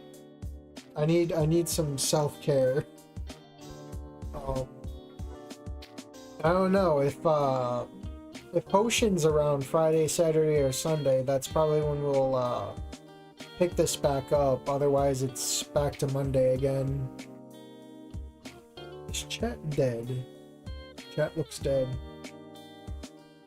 And I didn't stop the stream. Stream good mod. Yeah, the stream's good. I'm hoping we can breach the newer I mean, we did have a bunch of new content, but like the newer content past the demo stuff, you know? Go eat, bro. Bummer, okay. Yeah, I know it sucks. It's just I don't want to be yawning all over it, you know? When you're hungry, you're tired. You just want a good meal and then go take a nap, you know? I was illy prepared for this. It's just I didn't want to eat beforehand and then be like throughout the whole thing, because that's just annoying. I don't want to subject that to people more than I have to, you know? This mod is fire. Yeah, I like it. Go shove food in your face.